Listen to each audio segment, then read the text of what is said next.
What is going on, guys, and welcome back to True Story, greatest podcast in the world. And you know who this is. This is the truth, that dad bod god, the bald, the beard, and the fucking beautiful Piers Austin. And welcome back to True Story Thursdays, which is going to be the most unhinged, the most crazy, the most entertaining show on a Thursday night that you can see.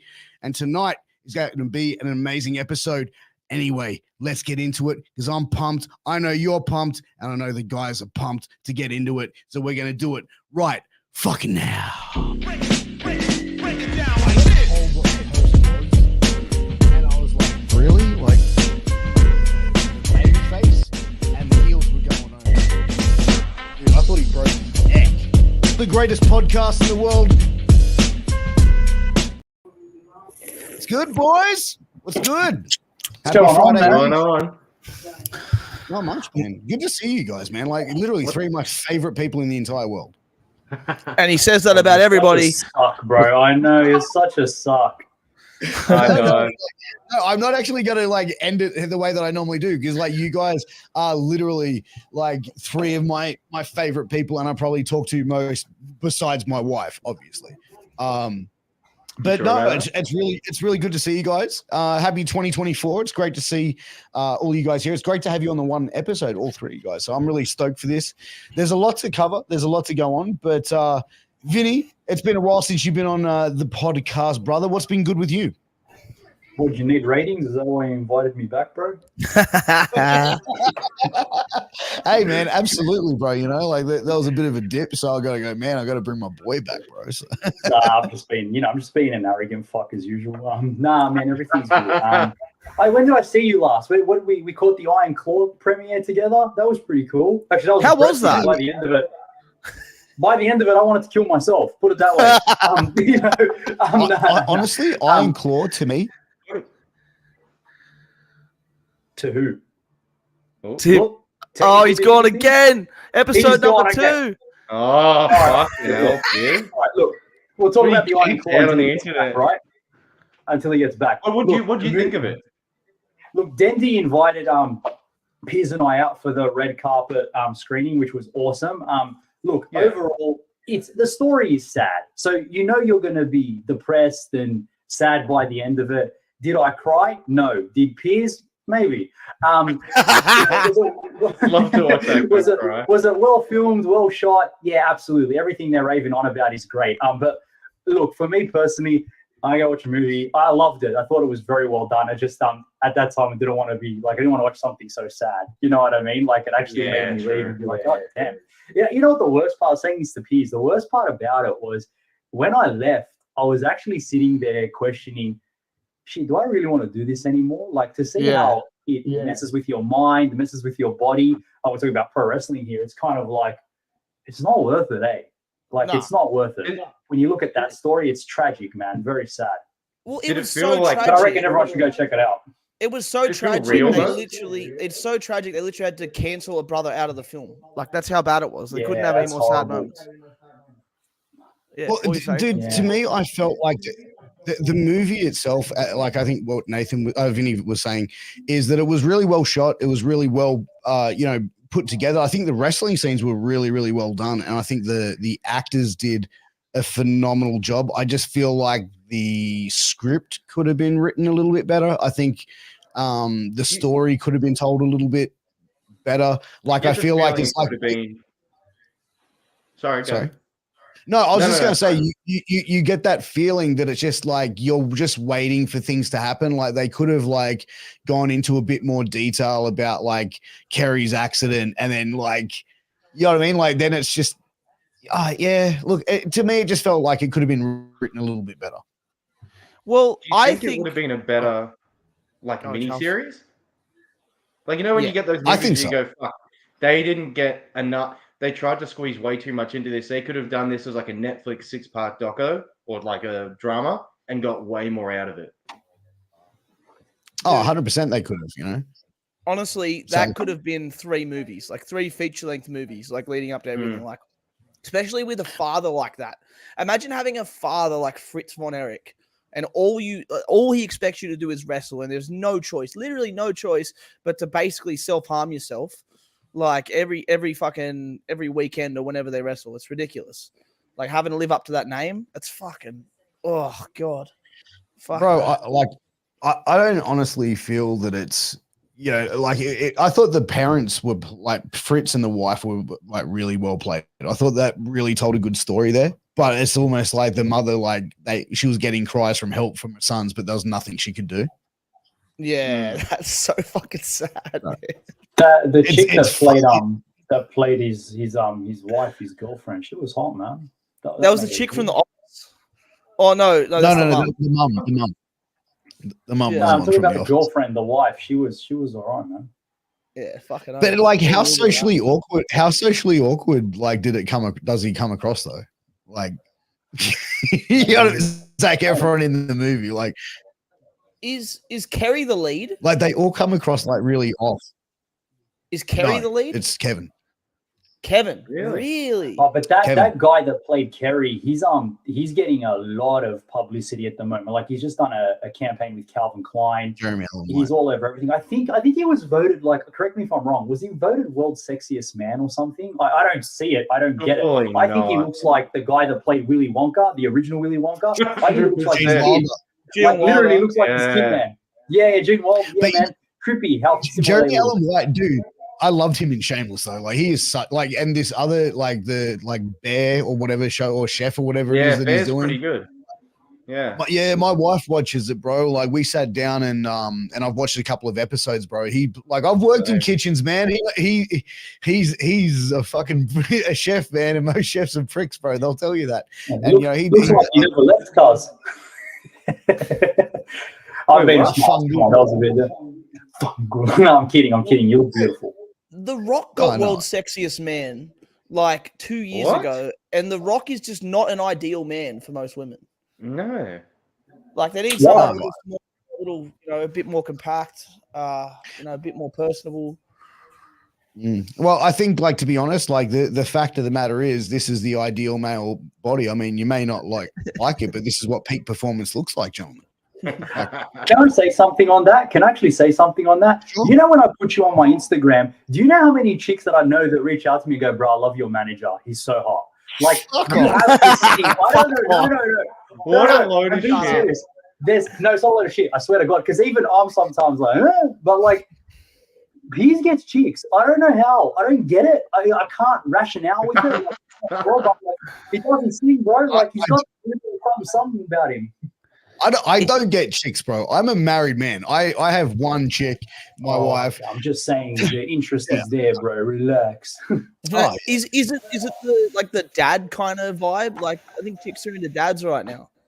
I think that's maybe a confidence thing. Like when I'm portraying, I think it's the attitude. You do have a lot of confidence, yeah.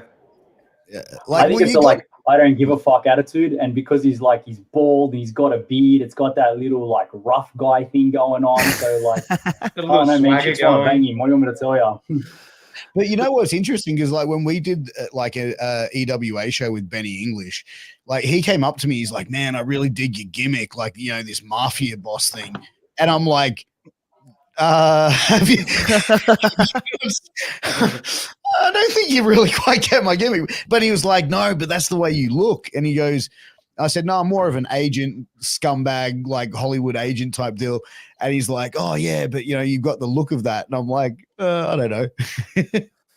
I don't know, man. Hey, man, whatever you paid, right? Hey, bro, whatever. Sugar daddy. You got to be fucking confident to wear those type of sunglasses on a fucking podcast, man. Well, dude, I don't give a like, dude. You know what? The other week, me and my wife went out for a friend's birthday, and I was like, "Oh, I'm gonna grab a pair." She goes, "Oh, I'll grab a pair of sunglasses because it's gonna be a thing." So I was like, I said, "Oh, which one should I wear?" And I had something like that, which is pretty outlandish, or something like that, which is pretty just I don't know, standard, trendy. Yeah, she looked at me and she goes, "Wear these ones. Wear the plain ones." See, I like you with the outlandish ones. I think it shows your personality. I really dig it. Yeah, you can pull them off. Like, I don't know. I think the perfect date, right? Like, I know you said you went out with your wife the other day, but I think the perfect date is the Australian Open. If you want to get a chick really interested, you got to take her to the Australian Open. And I think that's what this man's doing right. You know what I mean? The tennis. Hey, you know what? Fuck tennis, bro. You know what? Like, in all honesty, bro. Like, so last week we discussed this, Vinny, right? And so Charles has been what's the tennis joke? Okay, so Charles has been my ride or die since day one, bro, right? Since starting the podcast 4 years ago, he's been in it, right? So we're launching True Story Thursdays. Last week, I said, hey, man, everyone's on board. Yeah, we're going to be all hands on deck. First episode, let's fucking hit it. Let's go hard. Let's do some bad motherfucking shit. And he messages like in the group chat.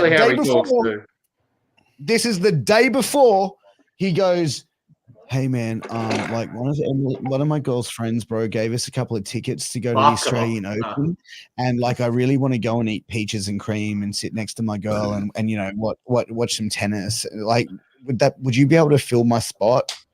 And I'm like, yeah, bro, but you're gonna have to face Wrestlers Court, bro. Like that's I mean, he's not a wrestler, but like, this is kind of a wrestling podcast. Still worth it. Do you know what, Charles? I agree with you. Who wants to sit around with these losers and talk about wrestling? Charles is doing what men should be doing. Going out, spending time with a beautiful woman and, trying to do his thing. He's trying to take care of business. What are you two doing? What are you two idiots doing? Talking about God knows what. I'm on Charles's side with this one. Vinny, you're meant to be the prosecutor. You're meant to be the prosecutor in this wrestling. I'm going for the defense, all right? I'm going for the defense. You're being the prosecutor now, okay, Akell? I'll be the fucking prosecutor. Let's go. You be the prosecutor. I'm going to be the judge. This is ridiculous because I know Vinny's going to fucking... No, because I know Vinny's going to win this because like, this is so fucked. So, Akell, my PayPal is piers.austin1982@gmail.com. I'm open to receiving payments in the next, hour or so till we give my final deliverance. But yeah, okay, so let's get into it. This is going to be Wrestlers Court. So, no, Charles, you'll get your turn to speak. Shut the fuck up, Charles. Disrespect my courtroom. All right. I will not have you spit on my cupcake and tell me it's frosting, mister. Do you get that? Oh, fucking hell. That's going to be I'm going to make that a thumbnail. Thank you. Look, before we get into this, let's get the live audience vote because it's more important than anything else is the listeners. The listeners are the most important thing to us. That's true. Now, we love the listeners. In the comment section, okay, I want you to say, how would you rather spend your Thursday night? Would you rather go to the Australian Open or would you rather watch these fucking pricks do a podcast? Comment down below. I know I do. Damn, bro. Look at Akell, man. Akell's got some... What are you drinking, bro? Hard Solo? Yeah, because I'm hard as fuck. Damn, bro. I remember my first beer. Whatever, man. Oh, bro. Yeah, anyway, so neutral. Listen, okay, I'm neutral. This is Wrestlers Court. So I'm going to open up the line for the prosecutor to have his opening statement. Alex, Akell, Kelly the third, please take the stand. Look, guys. I hate this. I understand where you guys are coming from. Obviously, Charles has obligations he has to deal with. It's very important that he is a part of this podcast and in the mechanics of it moving forward. All the operations as Charles. He's done the artwork. He's built it from the ground up. You don't see how much work this man has put in, okay? And we need that work to keep it moving. But I will say this, out of goodwill, and goodwill is my first point. Charles has put in so much time and effort for this podcast. I believe he deserves, if a girl comes knocking on his door and says, hey, Charles, I want to see someone go 40 love and win a few games. I want to watch it back and forth. I want to sit there cuddling you while we're doing these ones. You know what I mean? It is what it is. Tennis is a beautiful game. And I'm not going to let this man, I'm not going to stop this man from enjoying the beautiful game of tennis. Because tennis is a beautiful sport. And that's how I'm going to leave it there. Tell me, Djokovic, Federer, these people have moved you. These are artists on the green, creating magic. Are you the prosecution? Exactly. You're the prosecution, man. What are you doing? Oh, shit. I had that defense attorney planned. Sorry, I had the whole defense attorney thing planned. Oh, fuck. Oh, this is bad. All right. So you've basically got to be the prosecutor now. Would you? You know what? No, Actually, like, you know, okay, fine. Don't Actually, defend fuck me. that. No, it's stupid. It's stupid. You know what? Fuck tennis. Fuck tennis. This guy needs to be here every Thursday, like I am, putting in the work, putting in the hard yards, drinking the hard solos. You know what, Vinnie Vane? You can't say nothing to that because at the end of the day, true story over this podcast nonstop. Yeah, tennis is beautiful. Sure. Yeah, tennis is great. But at the end of the day, 4 boys chatting shit. That's the Australian dream.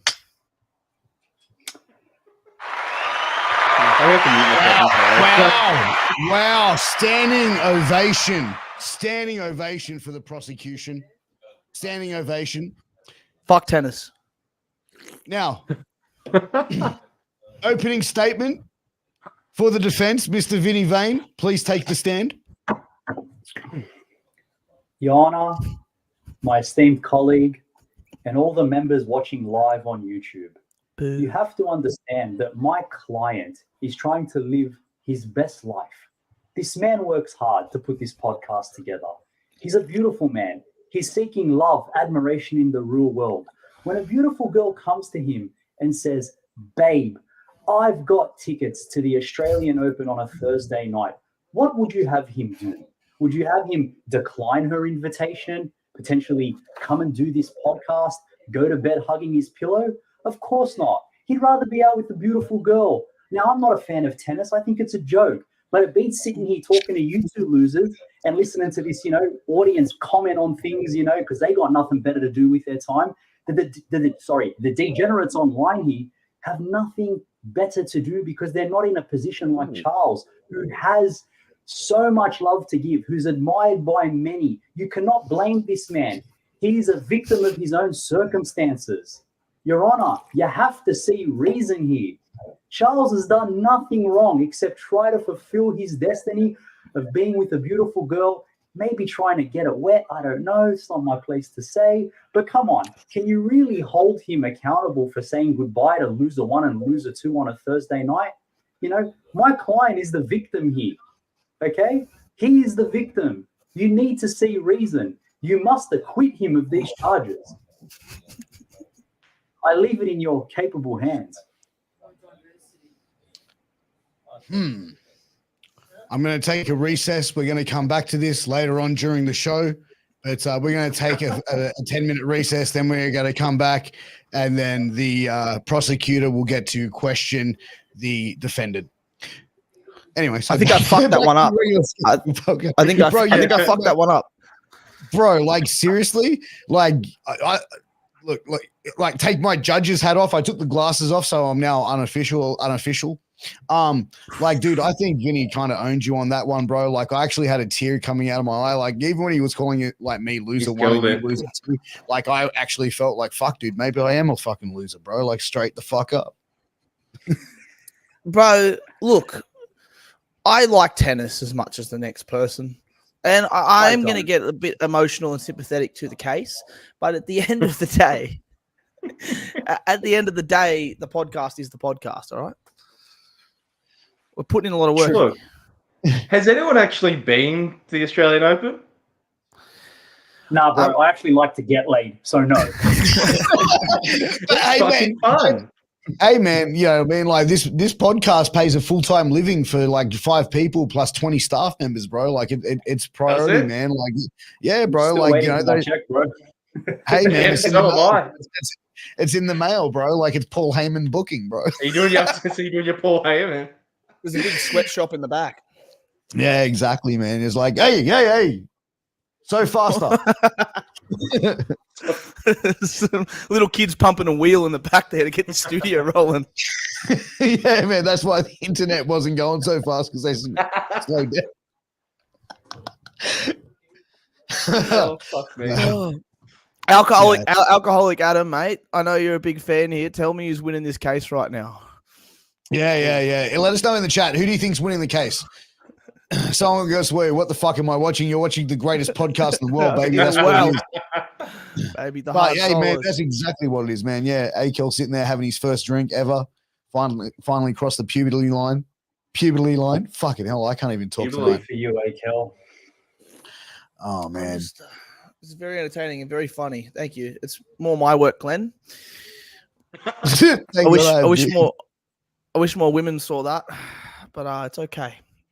It's okay. Right, anyway, Judge, get to the damn verdict, bro. I've got things to do. Oh, he's fucking frozen again. Piers is frozen. Hey, man, but you know we what? We go fund me for Piers to get better internet. Yeah. What are these sweatshop workers doing back there? What the fuck is going on? Not pedaling fast enough, baby.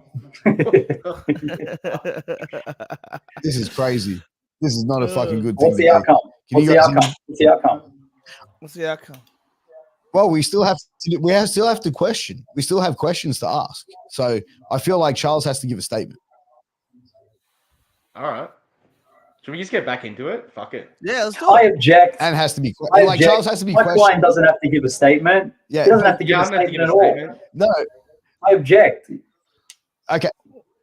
No. Before we do, can we just cover off something, because there's I want to draw attention to one of our other producers as well, because like we've kind of been, in this role of trying to find Akell a wife. We're looking for Akell wants a wife. So, he's looking for love. He's looking for a lady. So let's get into this week's episode, this week's segment.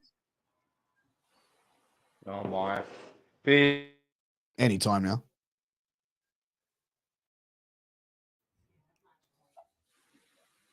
It is time for Producer Wants a Wife. Akell, what's been going on, man? Look, I definitely need to get a bit of advice from Vinnie Vane, because he's obviously a stud. I respect the ladies' game. I do get it. It seems like you're a very forward person. Sometimes, you find the words to say some things that are, quite, like loving, and, you have the charm, you know what I mean? But sometimes it's harder for people to do that, you know what I mean? And I'm probably in that other category where it, it's hard, So I first of all, I took a girl on a date last week. I invited her to wrestling training. Yep.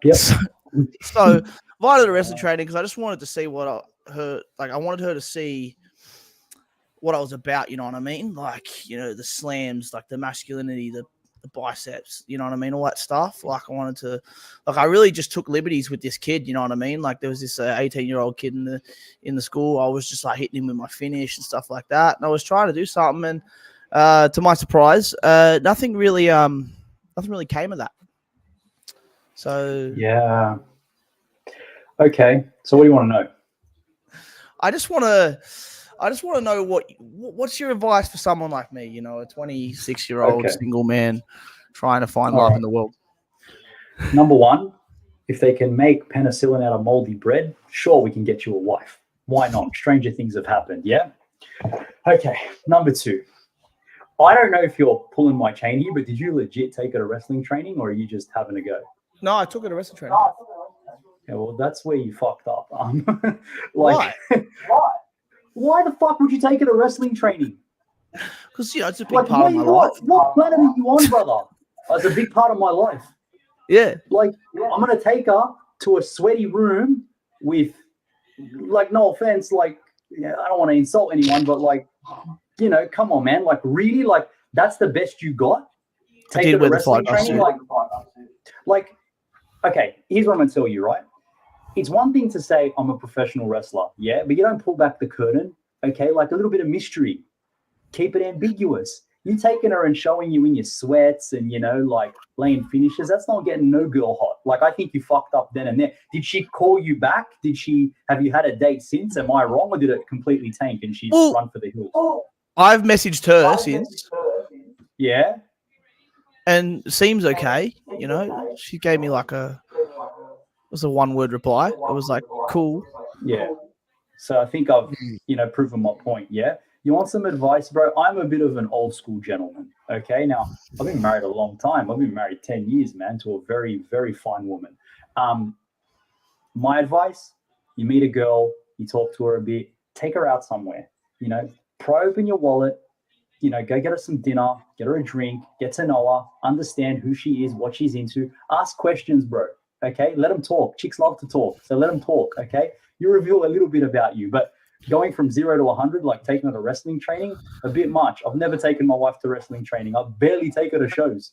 Do you know what I mean? Like, you got to keep that shit separate. Like, it's cool. It's one thing to say, yeah, I'm a pro wrestler. It's all right. It's cool. But like going that far deep, I think that's where you fucked up, man. So I did wear the fly suit. Who's echoing? Someone's echoing you. I did wear the fly suit, and it just shows I'm good with kids. Yeah, you're 26, bro. She's not interested in kids, man. What do you mean? What's she interested in kids for? These chicks these days, they want a career, they want to progress. I don't know, man. I'm just saying, I just think you messed up by taking her to wrestling training. I think you could have done so many other things. Like, anything but taking her to wrestling training would have been the right thing. Okay, like I can't fathom. What did she do while you trained? What did she do? Was she on her phone most of the time? Yeah, exactly. Because she's bored out of her fucking brain. I feel sorry for the kid. But you know, like I don't know, like so you say some things. Is he on mute? I didn't get a word. You fucking echoing. You're echoing, Alex. I'm echoing. Give me 1 second, boys. He's the one. Nah. Am I wrong? You know, himself. Am I wrong?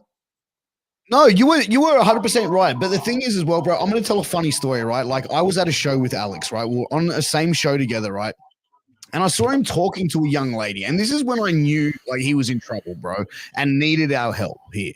Okay? The fact of the matter is, bro, like, what happened is, like, he was standing next to this fucking, like, BMW Mercedes or something like that. It was like this really nice car. He's like leaning on it. He's talking to this girl, and she was pretty hot.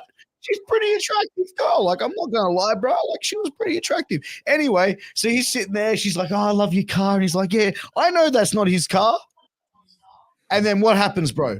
This big 6'6" Lebo comes over and smacks him upside the head and says, "Get off my car, bro." Hops in and drives off. And like the girl's there going, like, "What the fuck?" Well, it was a good plan at the time. You know, sometimes, you know, that's worked a couple times. Do you know what I mean? But then other times, you know, the guy comes back. It's an issue. But you said to me, you said, look, you know, you pry your wallet open. How much is enough? Because I try to, like, you know. How much do you like her? I mean, I like her a bit, but you don't want to spoil them.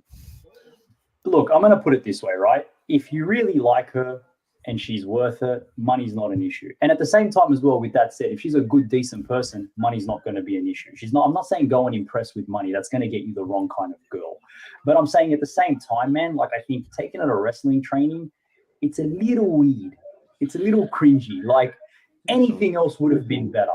Like, someone wrote on there, you know, drive through Brighton or whatever it was. I read that. Like, yeah, that would have been better. That was my other day. That was my other day. All right. Well, someone else wrote, yeah, Brooke. Yeah, I know you, Brooke. Oh God, listen to Vinnie. Not all girls. She said not all girls like wrestling.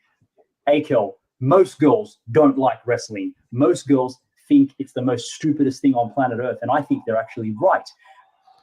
Not cool, bro. Like anything else. Take her for a coffee. Take her for pancakes. Take her for a walk in the park. Dude. No dice, bro. No dice. It's not cool. All right, so I'm on dating apps too, right? You're echoing, bro. You're echoing. It's not me. It's Vinnie. Just because someone said it's me doesn't mean it's right, okay? Wait, mute yourself real quick. Talk. Okay. Yeah. Can you hear me? It is fine. It's Vinnie. I knew it. So what the fuck do you want me to do? I don't know, mate. Do I look like IT to you? Do I look like IT support? Go to settings and go to audio and connect your headset that way. Vinnie needs a sweatshop. I've got echo. This is a nice idea. Take her for a nice ice cream on the beach. Yeah, you know what, bro? Like, listen, Alex, listen. So we've had a couple of like people. We've had a couple of responses. We've had a few replies. And I'm gonna read their bios, and I'll tell you what. If anyone in the chat wants to thinks we should put the photos of these ladies up, because I have supplied photos. So if you want to see the photos, what you got to do is send a super sticker or a super thanks, and what we'll do is we'll reveal one photo. Okay. And then if you want to see another one, someone else does another super sticker, and then we'll reveal two. So there's 3 ladies in total. etc. Okay, so we're gonna get into it right now. So the first one says, I'm applying for producer wants a wife. Hi, my name's Rianne. I'm 24. Interests include performing, teaching, swimming, beaches over pools, AFL, and that's it. She's the I don't know. She sounds like pretty active. She sounds pretty active. I'm gonna keep my options open. She sounds pretty active, bro. She does. So that's Rianne. Okay, so she seems pretty nice. Okay, so let's go into the next one, which is in over here. All right, so next one, his name is Emily. So she says, fancy dinners don't impress me. Oh, by the way, Emily's 33, so she's a little bit older than you. But she says, fancy dinners don't impress me. Going out to breakfast in sweats and you telling me I'm cute whilst I shovel pancakes in my mouth impresses me. I ride a motorbike. You know, there you go. She's adventurous because most things I want to ride leave me on red. Soccer, Polaroid pictures and rides are my thing. Will most likely call you bro, and I have a dark sense of humor, but a bit of banter never hurt anyone. And then also said PS5 HPSW with a black heart. I don't know what that means. But there you go. That's a pack. HSP. Okay, fair enough. No, that's all right. We just found Adam a wife. I shotgun Emily. Look, I mean, here you go. We got a 24-year-old lady and a 33-year-old lady that have applied. They've gone through the channels that have seen the first episode of True Story Thursdays, and they've seen you, Alex, and they've gone and they go, you know what, he looks tolerable. You know, you probably look. Let's be honest, bro. Like, there's only so much like Akell people can usually stand before it's like, fuck. Look, I'm looking at it like this. Ooh, alcoholic Adam wants a double date. What do you reckon? No, do not go on a double date. 100% do it. 100% double date first date. You have Rihanna and I have Akell. What the fuck? Okay, yes. Fucking running a train. So the pancake thing kind of scares me a little bit.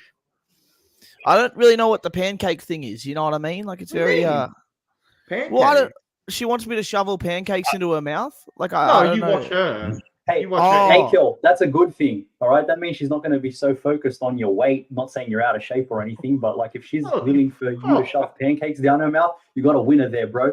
Never let that girl go. Take it and run. Okay.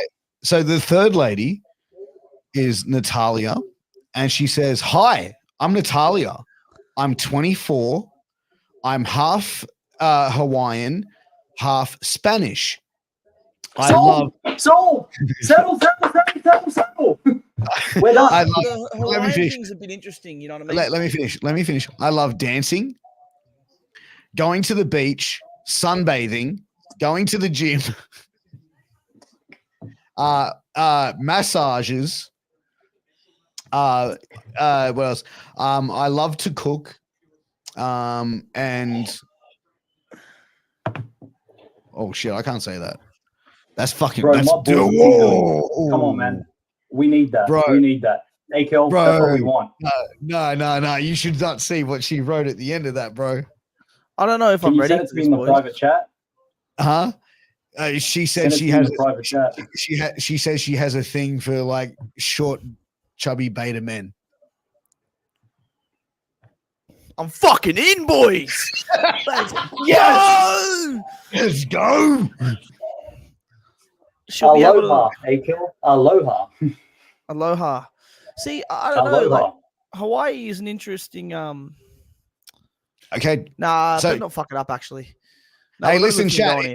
Hey, listen, chat. You want to see the photos of these ladies? Send us in a super sticker or a super thanks or whatever on YouTube, or some bits on Twitch, and we'll display one of the photos. And you want to see another one? So on. Please tell me she's 53. Nah, bro.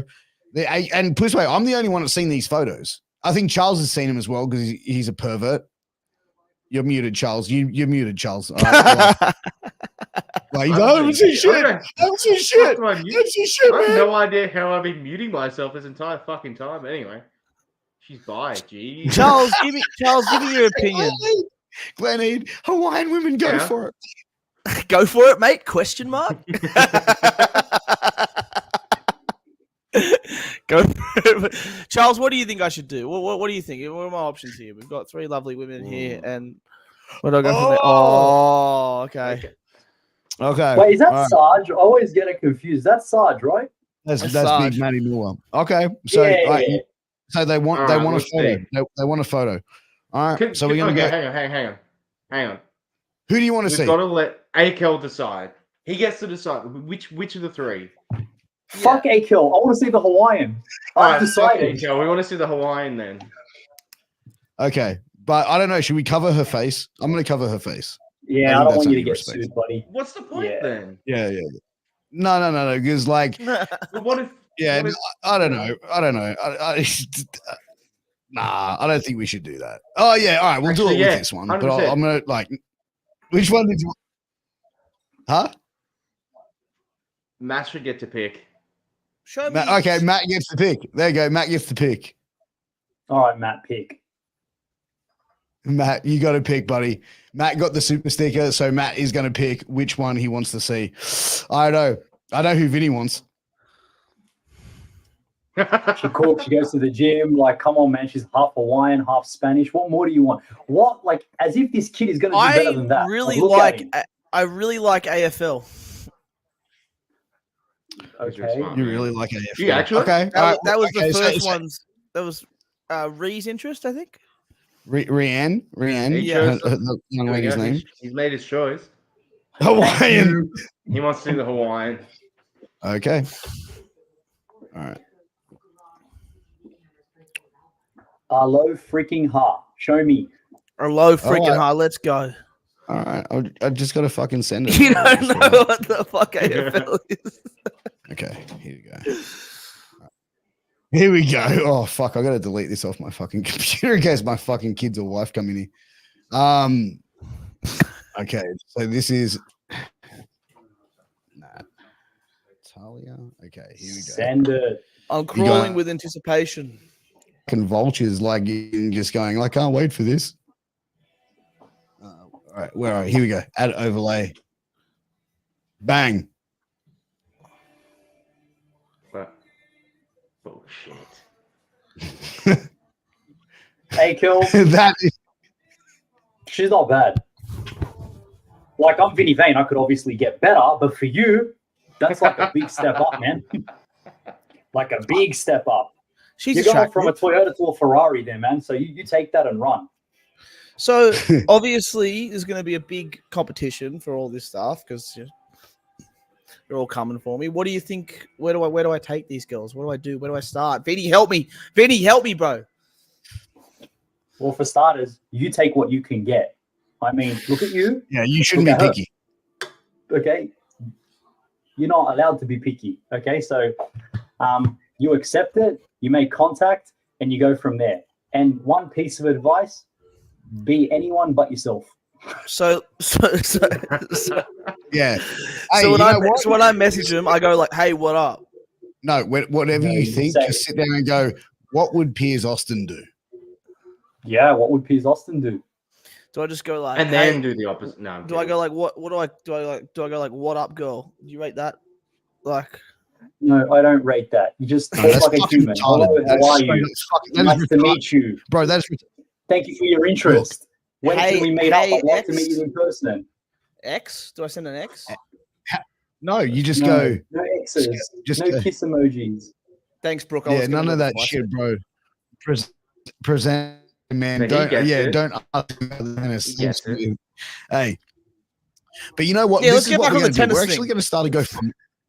Listen. Shut the fuck up, Akell. We're going to get back onto something, right? We're going to get back onto this producer wants a wife thing. So we're going to organize some dates in the upcoming weeks, and we're going to start a GoFundMe. And if you'd like to contribute to how much for only spicy fans, okay. So if you'd like to contribute to that, we're going to have a GoFundMe site set up so we can have Akell take these ladies on dates.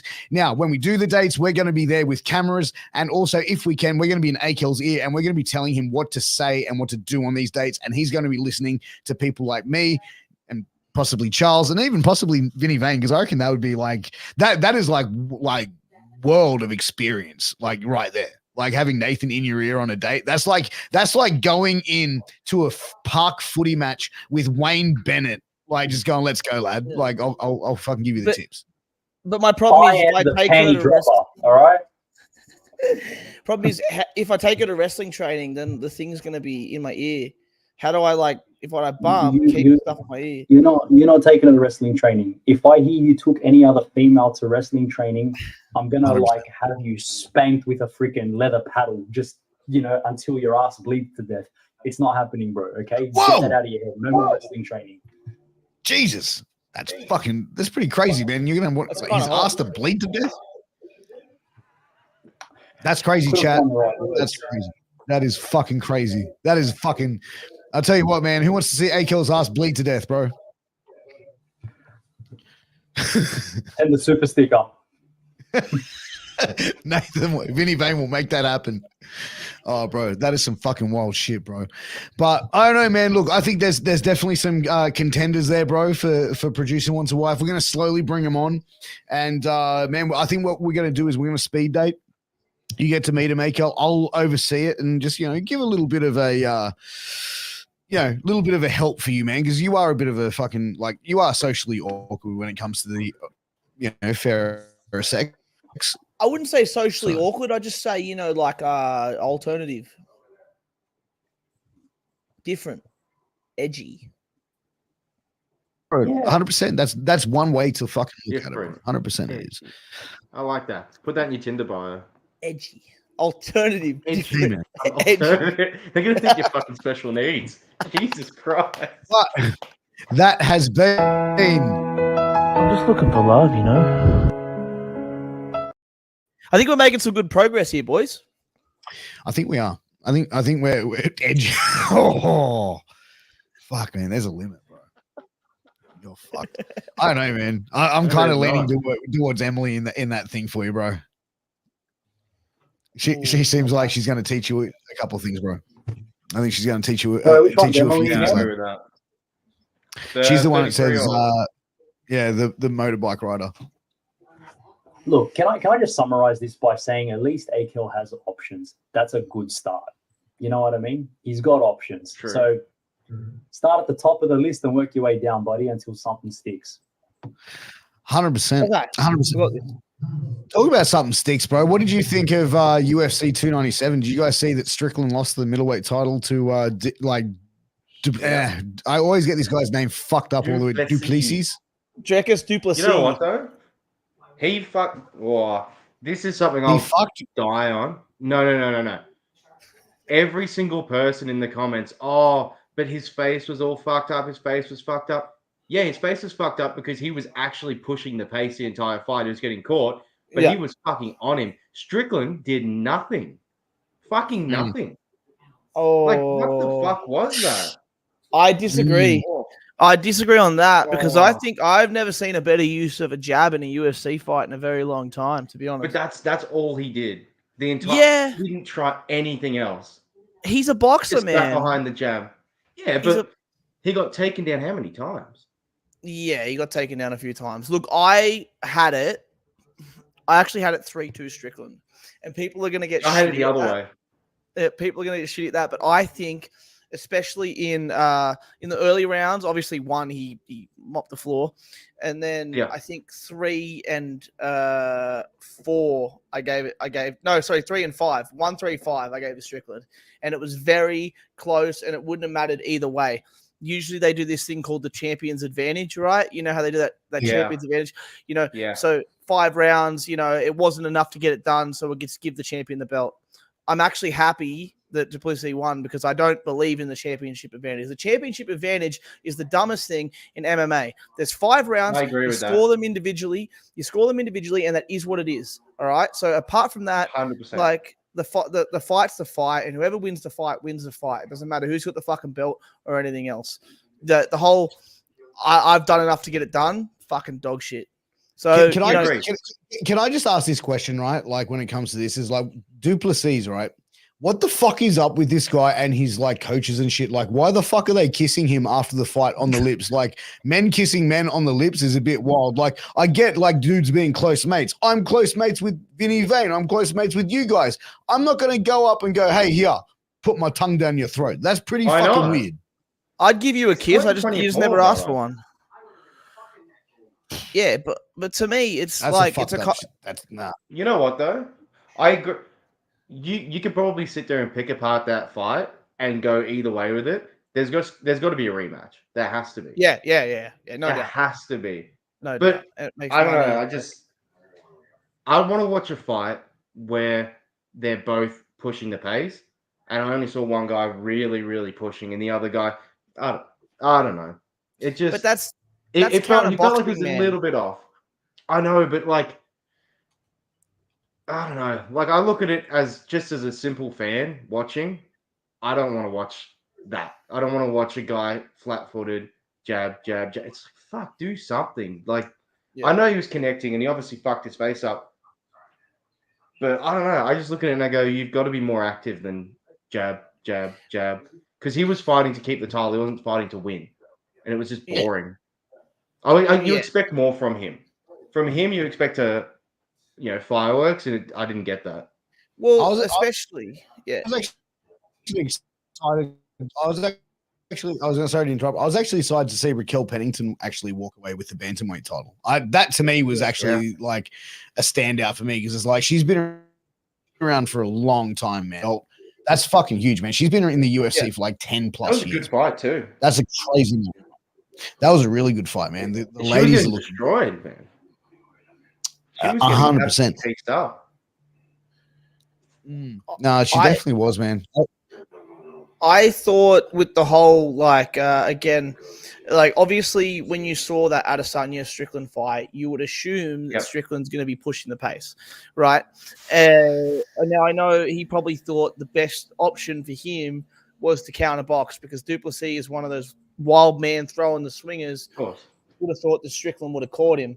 Now, it was one of those defining fights for Duplessis because it's one of those things where you go 5 rounds and your cardio doesn't really wither. Like, it's going to wither a little bit, but it didn't do much. And it was just perfect. Like, to me, it cemented Duplessis as like an actual champion. But we didn't know that beforehand. So it's one of those things on the bookies odds you weren't really going to get. But it was I think it was a nice surprise. And I think after Strickland, if you do a Strickland rematch and he gets out of that well, then it'll be Adesanya, which is also 100%. a lot of racial tensions there, interesting things going on. Yeah, but does Adesanya deserve like his next fight to be a fucking like a title fight though? But he's in that awkward situation where, well, the UFC's in an awkward situation with him where he lost and he looked like shit, but prior to that, he didn't look like shit. So it's kind of one of those things where you've got to give him the benefit of the doubt this one time and say, all right, it was an off fight. He's taken because he was so active. He was fighting so much. You got to give him one chance. And it's a money fight. Fuck. That's a massive fight. For sure. Yeah. For sure. But they'll do it just for the money. They didn't give a fuck. Yeah. It's one of those things with Adesanya. It's like at the end of the day, like he's cemented himself as a star. They're going to want to see something there. And they're going to do it. Like, regardless of anything, he's already proved himself. He's gone up and he's fought at light heavyweight. And obviously he got checked there a little bit. But at the same time, like, he's still, to me, like, he's still sort of a worthy contender. Like, I'll still look at that fight and go, yeah, definitely Adesanya could win that fight. And if that's the general consensus, and that's probably the general, like, that's my consensus. So I think it's going to be pretty sort of general around the world. I think people will be like, yeah, there's interest in this fight to do it. So they'll do it. Do you know what I mean? Yeah, I definitely think. Adesanya is a Dana White favorite, bro. Like he's got that Dana White privilege, bro. So like he will get looked after, bro. No doubt about it. But I think we need to. I'm just sort of being conscious of time here, gentlemen, and I want to get on to the next part of the trial, which is going to be both the prosecutor and the defense questioning the witness. I'm going to open it up. This time to the prosecutor to basically question the, call his witness, Charles, to the stand and then question. Okay, perfect. All right, Charles, When did you get invited to the Australian Open? Wednesday. Wednesday? On the Wednesday. Last Wednesday. The Wednesday before the show. Like the day before the show. The day before the show. And when did you book in for the podcast on Thursday night? Maybe a month before. Okay. A month before. We said we're going to get you on a month before, right? First episode, we said that. Okay. Uh-huh. And 1 what month? made you, under reasonable cause, think that the Australian Open was more important than the podcast? So those tickets are usually like $80 and I got them for free. You got them for free. Okay, cool. You got them for free. You can't turn that down. But what section were you sitting in? Were you in the top risers? Were you sort of in the bottom? All over. Well, it's like a whole festival, so you get like a ground pass. So like you can go into everywhere except for like Rod Laver and Hisense.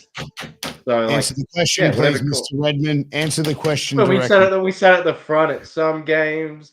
We sat further up later on. It just depended on what court we're at.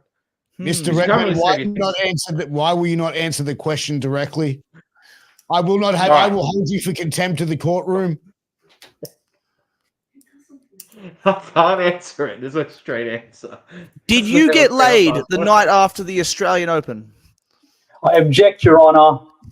Objection overruled. Yeah, I can't answer that because I have to live with her, and if she hears that, she'll kill me. I cannot answer that. I cannot confirm nor deny. You're refusing to answer questions in court? I did not remember. No further questions, Your Honor. No problem. I'm going to hand it over to the defense now. The witness is yours. Mr. Charles, I have one question for you. Just one. Yeah. Were you legally contracted to be on the Piers Austin show on the night of the accusation? I have signed no contract ever with Piers Austin Entertainment. Never. Okay. Your Honor, fuck you then. My client has done nothing wrong. There is nothing your little boyfriend Akell over there can do. Mr. Charles is in the clear. Court is adjourned, baby. Contempt in court. Order in the courtroom. Mr. Vane, I will not have that profanity used in such a fucking way in this podcast. You understand me? I understand. Guilty as charged, but I win. No, you do not. He 100% wins. I find the defendant guilty in the 7th and 21st degree. Charles Redmond, please stand as I read your sentencing. You can't where see you me. stand up. Okay, maybe sit down so you can see your head. Charles Redmond, for being a simp and a complete softie, we are going to find you guilty. And what I'm going to do as your punishment, I'm going to open it up to our audience to decide. Audience. Before you do that, I'd like to advise my client and you, Your Honor, do you need Charles to produce this show next week? Because then I would be extra lenient on his punishment because I will be advising my client to walk from this show. Right. If you I don't know how to place any type of punishment on him. Okay. That is a cunty move. Fans listening, think about what you're about to do because you could end the Piers Austin show if you are I'm adding another zero towards my client. on the end of his fucking That's check. right. Charles, All go right, to baby. go to jail. Do not collect $200. Charles, I made you, bro. It's not bullshit that someone would actually pull. Fuck off. Oh my God, Alcoholic Adam, Jesus Christ, bro, this is just a fucking prank, dude. Like you Jesus. must suck my sick as punishment. Was that a typo, bro? Because that like, hey man, like fuck. Oh boy. That's a good good double date. There's nothing wrong with that, but I ain't doing it. Hey man, you That can go is good suck double your date. sick, bro. All right, man. So look, like, okay, so our live audience, this is what the punishment's going to be. All right, so I'm going to lay it down. He either has to shave his girlfriend's head when she's asleep. No, I'm joking. We can't do it. All right. So, okay, what we're going to have you do, right? So, Charles, we're going to have you have the world's hottest chip smothered in chili flakes, smothered in chili sauce with a habanero pepper. One bite, baby, all the way down. No vomiting, no gagging. I'll be honest, like I'm dead serious. If anyone wants to ask anyone close to me, I don't eat spicy shit. I can't do it. I'm gonna fucking vomit, and it's gonna be bad. Like that's not fun. But you can make it to the Australian Open. Because that is fun. That's drinking a couple. You know what? Because he said that, give him the pepper. The Australian Open is not fun. It's tennis. Give him the pepper. I resign. It's a bad day. Or Charles must go streaking around his street and proof must be videotaped. No, actually, that's kind of weird. All right. Yeah, also I can't because I got a lot of drug addicts. I'm not kidding you. Out there, I don't want to get stabbed. You'd fit right in. Yeah. Actually, that's a good point. I probably would. Okay. What if we Let's leave it to the audience, Charles? Let's leave it to the audience. What do you think he should do? Put it in the chat. I think let's hear the audience, whoever puts the highest amount with a super sticker, that's going to be the punishment. No. Okay. That's a good idea. Let's do that. Anyone who does the largest super sticker in the next couple of I years just want to choose the punishment. But if you're on Twitch, you want to do Within it on Twitch, reason, whoever guys. has the largest. Within reason. I still have to go to work on Monday. I still need to have a partner at the end of this. Parameters. Debatable. I need my parameters. family to look at me in the eyes. All right, so let's see it. Let's throw up that super. Whoever throws the best amount in the super chat or the highest bits And I'm not gets to fucking choose what the punishment is. else. No, it's nothing sexual. It's nothing illegal. You know, within reason. Okay. No, he cannot drink your spit from COVID. That's fucking retarded. Something reasonable. Okay. Oh, shit. I reckon it'd be fun. I reckon it'd be funny if we had you do something like, I don't know, man. Like, oh fuck! If I have to do the chili thing, I fucking die. yeah, like, or all right, please. It's either the chili thing, shave your head. I think that because I know you're pretty vain. No pun intended, Vinny. But like, you're pretty vain with the hair, like you young guys. But Look at me with this beautiful hair. no, him 3 all over, shaved, done. All right. Who, Charles? I'm just. Oh, here we go. Oh no. Brooke Warren has thrown out a super sticker. So far, she's in the lead. Let us know what punishment you would decide if anyone decides to bet higher on this episode here tonight. Then they're going to get to pick. So you're going to have to pick by the end of tonight's episode. What is the going to be? And I just need to say this: I don't live in Sydney, so it can't involve these guys. Maybe that has to be. Maybe that might be you have to fly to Sydney and be our butler. Like we set up podcast shop at my house or whatever. Like Akell, Vinnie, and like me are all hanging out. That actually sounds like fun. And you have to go and get like drinks for us and stuff like that. And then it's like, I'd do that. It's better than the fucking chili. Fuck. It actually sounds like Brooke's winning at the moment, man. So like, who's going to top 449? I'll fucking top 449. Let's see who's going to talk. He's I'm actually going to message your girl as well, Charles, and I'm going to get her involved in this too, just to really set it up. Oh, and if I know Brooke, she's not going to be easy. She's going to give you some time. So let's see. Can we give her a time limit here? She's got another minute. No, dude. She can let us know by the end of the show, bro. Like, I want her to really steward it. So she wants to let unless someone trumps her, right? Unless someone bids higher. Unless someone bids higher, bro. Yeah. So far, Brooke's in the lead, bro. But by the end of the show, which is like coming up, not too far, but we still have time to go through. And there's quite a few of these ones tonight because, he's definitely done a lot of work this week, Charles. So it is time for Mark Says What? That is right. It is time for Mark Says What. This is where we find some of the craziest and most ridiculous shit that is happening in the world of wrestling, what wrestling fans are saying. Now, let's have a look at the 449. 449. Yeah, no, the guy said, what's the bid at? Okay, fair enough. So the first one that came up is the one that you found, Charles, which is this guy says, I love my baby a lot. We are getting wedding at January 17. You are all invited, fans, with a photo of himself. Nathan, your thoughts on this, bro? Vinnie is great for this segment. 100%. What the fuck, man? Like, really? Like, really? Like, I barely watch wrestling as it is, let alone going to go and take a photo. And I don't know. I have no comment. I think it's ridiculous. Well, where do these people fucking come from?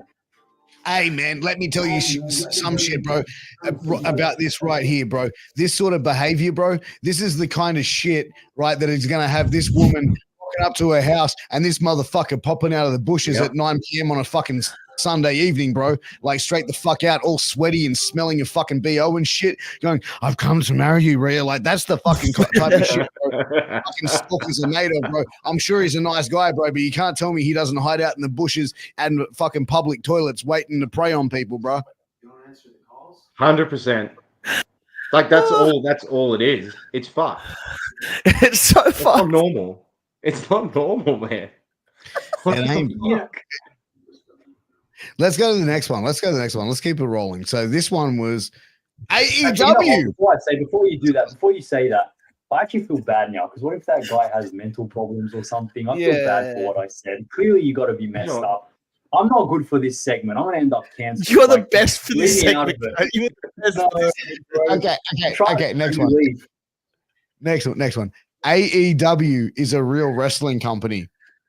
As what? Opposed to WWE, New Japan, and everything else is fake wrestling companies? Like, like I don't know. I don't understand this one. I don't know. Like, it is a real wrestling company, I guess. I'm more concerned with the fact that it has 31 reactions to it. That's what concerns me more, to be completely fair. So there's more of these people. So okay. Have a nice life. Bye-bye. Oh, man. The same person, any wrestling company in Australia better than AEW, it says, Tony Khan is the best booker, that old nose puppet hunter. Is that the same person? Yeah, same person. This person's going to be a fucking troll. Oh, these are just those people. They probably don't even fucking speak English. Like, they have no idea. That is insane. That is literally insane. That's the level, bro. But you know what's fucked up is? What? This is like, if you go into any of these groups, these are just daily posts. Yeah. Why are they so concerned with it? Here's another one. This one. All right. So do you know who this Mark is, bro? Yeah. I have no clue. Okay. So this guy, Matt Kuhn, is like a fucking podcast producer. He was working on like did a show with Vince Russo. Did a show with Vince Russo apparently. Yeah. So, but this is the level of mark of Matt Kuhn, bro. AEW chased Raw off of cable. War over. Is he joking? No. This guy's actually serious, dude. I just saw the retweet reply. Have a look at the reply. Just like someone chasing you out of Chuck E. Cheese. Jesus. You know what? On a side note, do you know we're getting Chuck E. Cheese here soon? No way. What is Chuck E. Cheese? I've heard of it, but what is it? It's like a kids' play center dinner play. What is it? Fucking. They do like pizza and all that stuff. Do you often think about hanging out at kids' play centers, bro? Like, why you guys seem so excited for that shit? Yeah, like that seems kind of a weird thing to be excited about.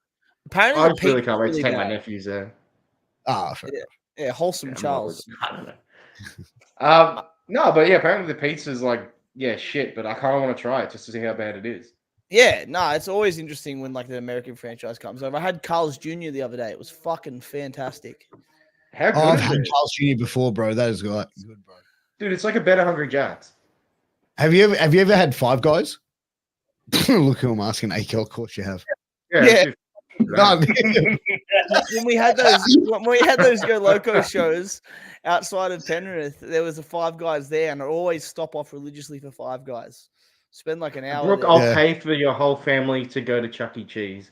I'll pay for the whole experience. Just be nice. Damn, bro.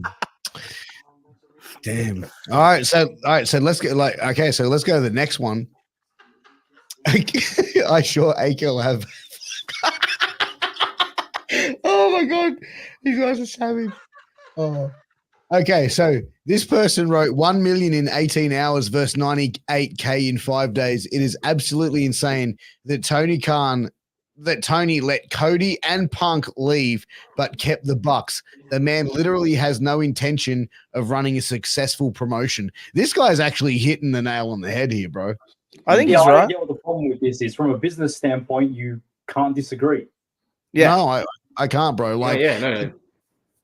In any other business, people like Cody Rhodes and Punk who make ridiculous amounts of money in their field, which is professional wrestling. I said last week, bro, if I was Tony Khan, I would have kept Punk under contract for fucking years and have him sit at home, bro, before I let him go. Oh, I can verify that comment, by the way. Oh, no. Which was the comment? Brooke said she's still a bitch, though. 100%. One of the biggest ones I know. Actually, it's a good question to ask Vinnie Vane as well, because I know you're like sort of in this sort of field. You're smart guy. What do you think about the cable deal with Raw, like in Netflix and everything else? Like they're off cable, going to Netflix now. They're going to stream live for the Netflix new like live streaming thing, and they're going to do Raw every week. Look, I don't have an opinion on it. I wasn't really across it. To be completely honest with you, the better part of the last month, wrestling has been the furthest thing from my mind.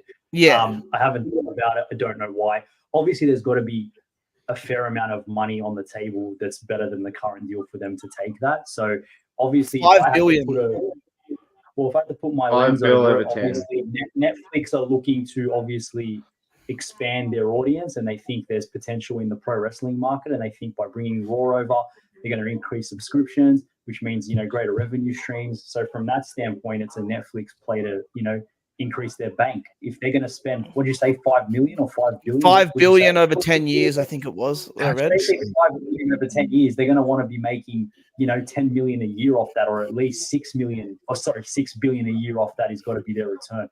So obviously it's, whoever's doing the analytics at Netflix know what they're doing, and that's why the deal's done. And if you're the WWE and you want to make money, you're going to take the best offer that's on the table. It's pretty straightforward. 100%. And also, when you look at for a Netflix deal, bro, like Netflix signs a deal with WWE, gets their back catalog, gets all their pay-per-views, which is what, like all their premium live events, which is 12 to 14 to 16 a year. You know what I mean? Like you get like, Raw, and NXT, SmackDown, all the other shit. But also wrestling fans would. No, sorry, go. Continue. That was rude of me. Go. I was going to say, wrestling fans would turn around and pay $10, $15, $20, $30 a month for the WWE network when it was in existence, right? So now they can go to Netflix, spend $10. WWE Raw is going to bring in ridiculous amounts of money to Netflix worldwide. This is a fucking cash cow for Netflix. It's not just that. Thinking strategically, now that I've dwelled on it for about 30 seconds, it's probably not even about increasing their revenue so much. Like, obviously it is, but the positioning here might be simple. It's about making sure that their competition don't get the money. So if there's obviously people have limited subscriptions because of funding issues, if the WWE is now that anchor that gets a customer to sign with Netflix over Stan or Hulu or whatever, it's about beating their competition. It's not necessarily about making more money. It's about making sure that the other guy doesn't make money. So that would also come into play.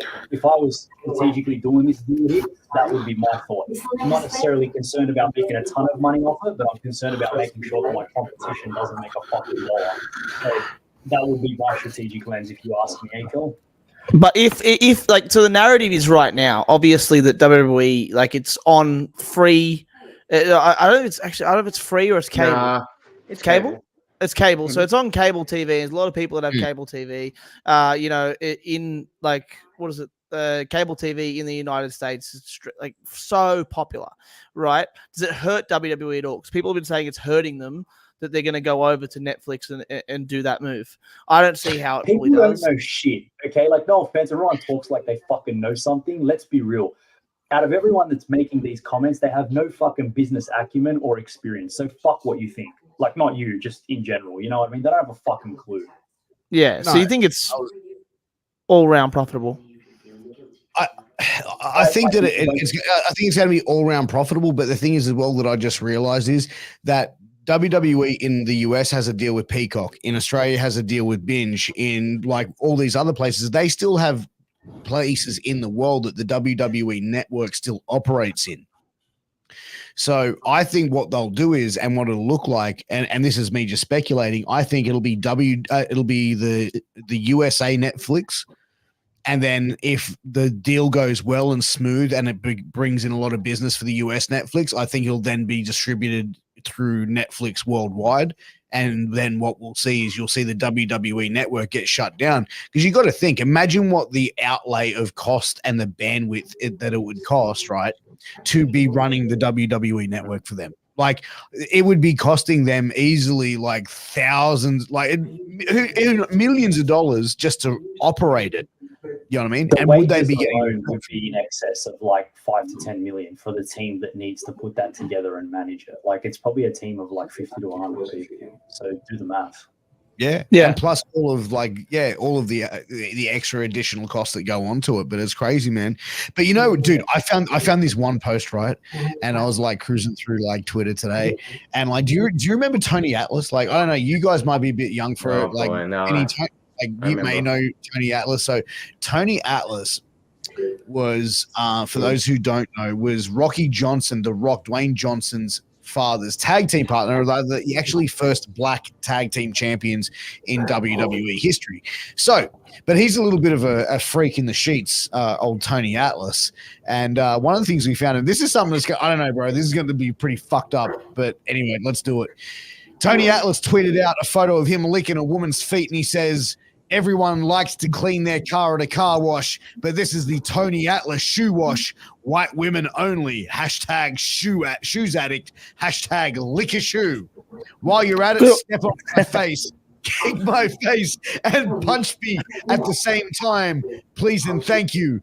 White women only." I back him up. Good on him for being open for his preferences. Going to hell. Everyone's into something. Don't sit there on the fence, Charles. Like, all right, Vinny, what are your thoughts on that? I mean, it's out there, bro. I'm out. Like, that's too much for me, bro. And like, I'm into some pretty crazy shit, but like, fuck, man, that's like way too much for me. Feet fetishes are the second biggest fetish worldwide. Is that true? I never understood it. Dude. Fucking hell. Dude, but you know what? Like, bro, like if you went on like somewhere like, dude, there's websites like feetfinder.com where people like post photos of their feet and make like bank off it, bro. Like, I'm talking ridiculous bank. Dude, I told my wife to do that. I'm like, legit, we can both retire now. Like, Bro, my wife's feet are so small. She's like, nah, that's just weird. Like, people like that. I don't want the people who want to buy pictures of my feet. Like, her feet are like her and my son, my elder son, wear the same size fucking like thongs. Dude, there's someone that I know, and I think you might know her too, Piers. Just maybe. It's not through wrestling. Where I was talking to her, like, oh, what are you doing? She's like, oh, I'm going to Greece soon. I'm like, what are you talking about? Like, where are you going to Greece? She's like, yeah, on my feet money. I'm like, get the fuck out of here. She's like, yeah, man, on my feet money. I don't like show pictures of my face, nothing, just photos of my feet. And she's making fucking bank, bro. Damn, bro. Like, maybe that's the thing. Maybe I've been wasting my time doing the podcast, man. Like, what does everyone like? No. No one will pay to see yours. You reckon? Like, that's what my wife said. My wife said to me, she goes, "You got manky feet, bro." Like, she's like, pull them out now. Maybe that's people's thing. No, maybe that's people's thing. Like, manky feet is like it's a market in itself as well. You know. That's true. You know. But do you think that like, do you think like, I don't know, man. No way. Okay, like Brooke, like, are you seriously making bank on this or what? But like, the thing is, I want to know, like, is it seriously you making bank selling feet pics? Like, dude, like, it's not something I'm into. Like, I don't particularly get it, but I think that, like, I don't know, is like there are people out there who judge someone for a fetish. Like, if you were into, hey man, hit me up, bro. We can definitely talk about that. But like, do you think that there's like when people have like certain kinks and shit like that, it's like, I don't know, like, are people quick to kink shame a lot of times? Yeah, I think so. Yeah. I mean, look, when you think about it for us in terms of that, like Brooke made money selling feet pics, right? And then she put a super sticker in. So technically, Feet Fix have funded the podcast. So I think we should be quick to not be so quick to judge. Don't yuck my yum.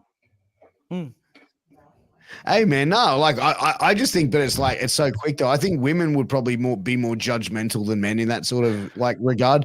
But you know what? Like I say, ladies, if you meet a guy, he's nice, he's handsome, you know, he has a good job, he's respectful, he was nice to your parents, he does all these nice things, all that sort of thing. You know what? If he's into feet, just say fuck it, sweep me off him, baby, let's go. You know what I mean? I'm not kick shaming you at all. I think it's a great idea. I'm not into feet. That's for sure. Feet don't do it for me, bro. It ain't my thing, bro. But fuck, man, if it's something you're into, man, you just fucking go right ahead, bro. I dabble. If I'm being completely honest, I dabble. All right, now I want to know. Define dabble. Now you gotta. Like, do you suck toes or something? Why do you do this, bro? You open yourself for this, Alex. You open yourself for this shit, bro. Look, he's on the ropes, so I'm just throwing bombs, bro. He loaded the gun, pointed it to his head, and put his finger on the trigger and said, "Go on, cunt, push it." Look, if I'm having like, there's been times when like, you know, like sometimes the like sexual stuff doesn't get as exciting, and you have to sort of progress, and then you find different things to work with. That's all I'll say. You're 25. You know, fuck all. I'm 26. 26, you still don't know how your dick works. What are you talking about?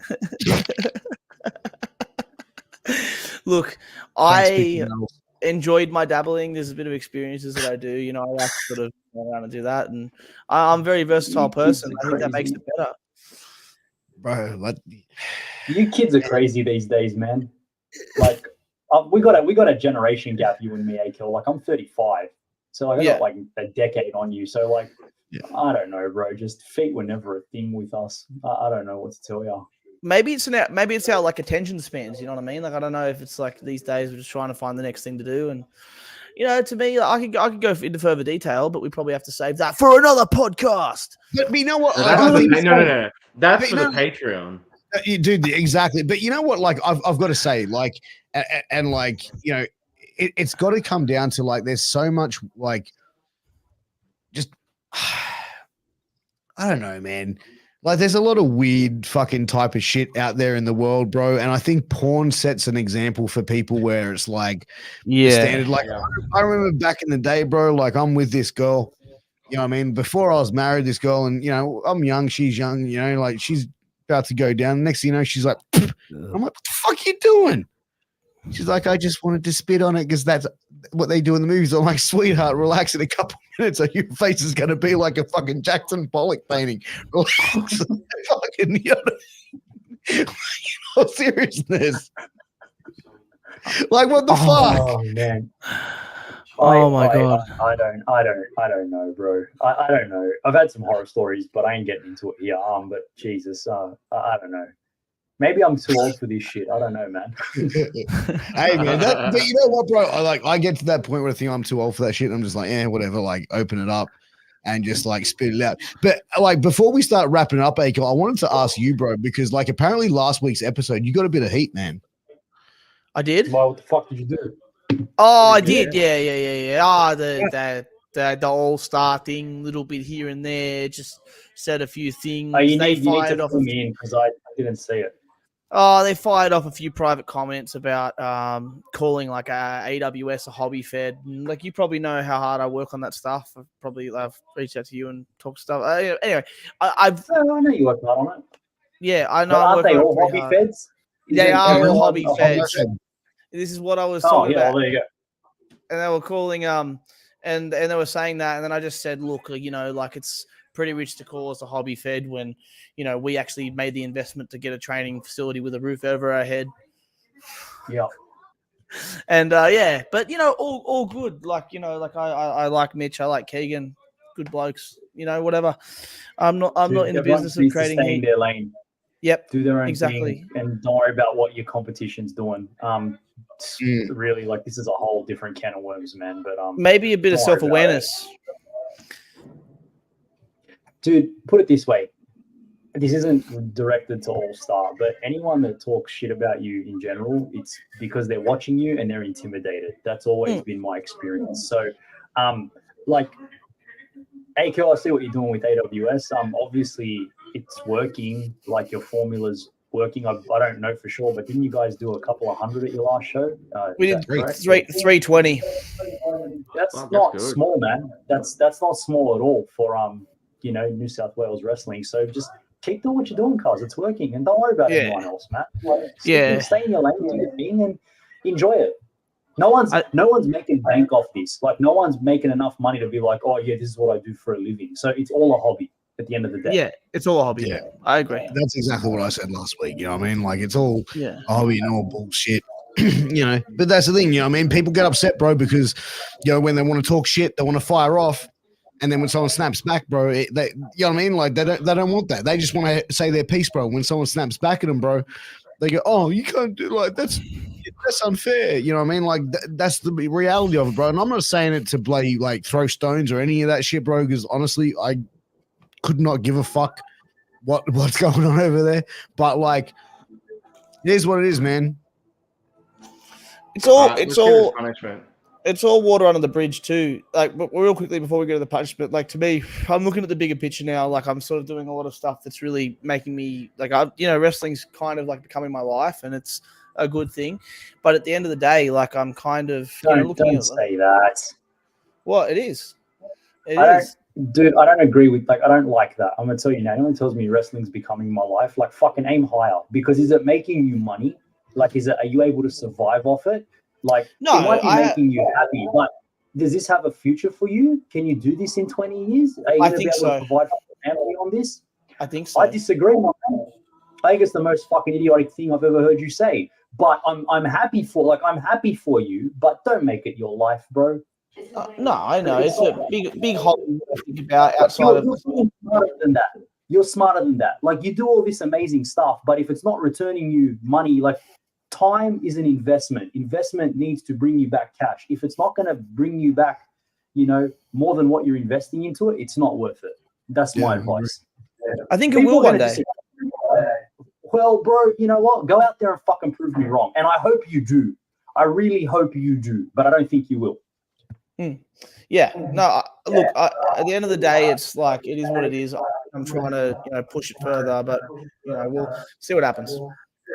I'd be more than happy to eat my fucking words. I mean that, because I want you to succeed, because I like you and I care about you. But I just think you could be doing bigger and better things given your brain. Okay? 100%, bro. What better? 100%.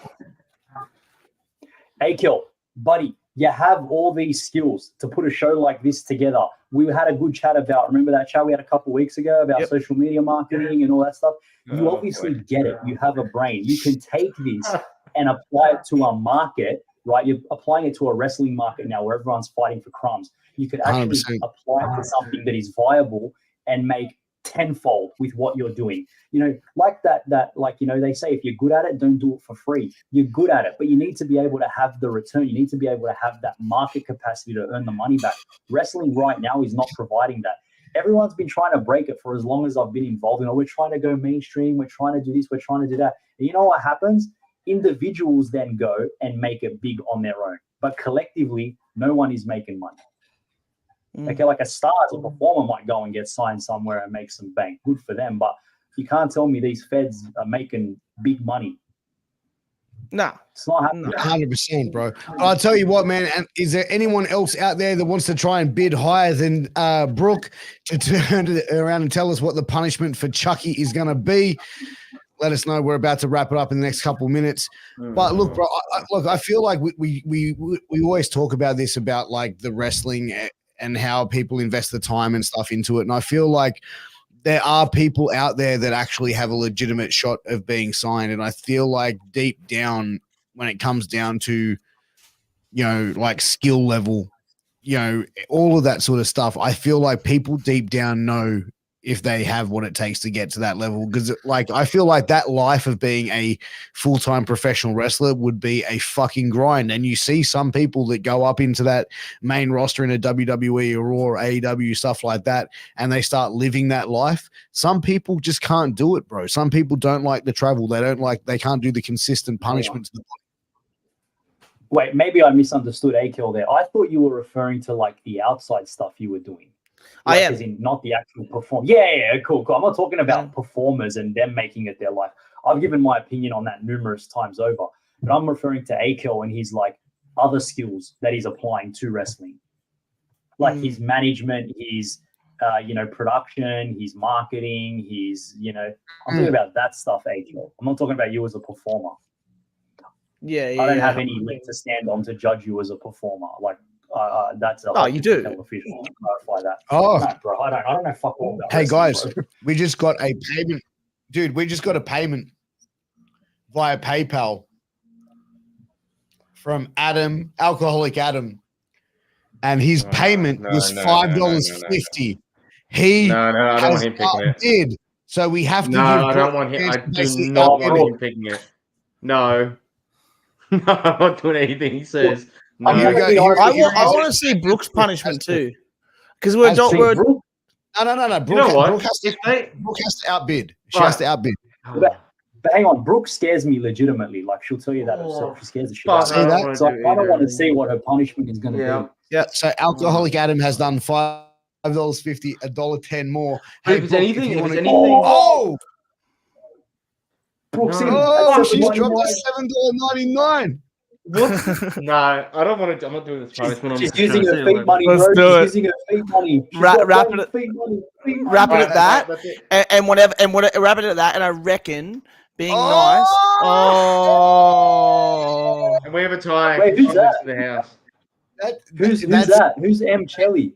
Is that Emily from Producer Wants a Wife? Oh, I don't think so.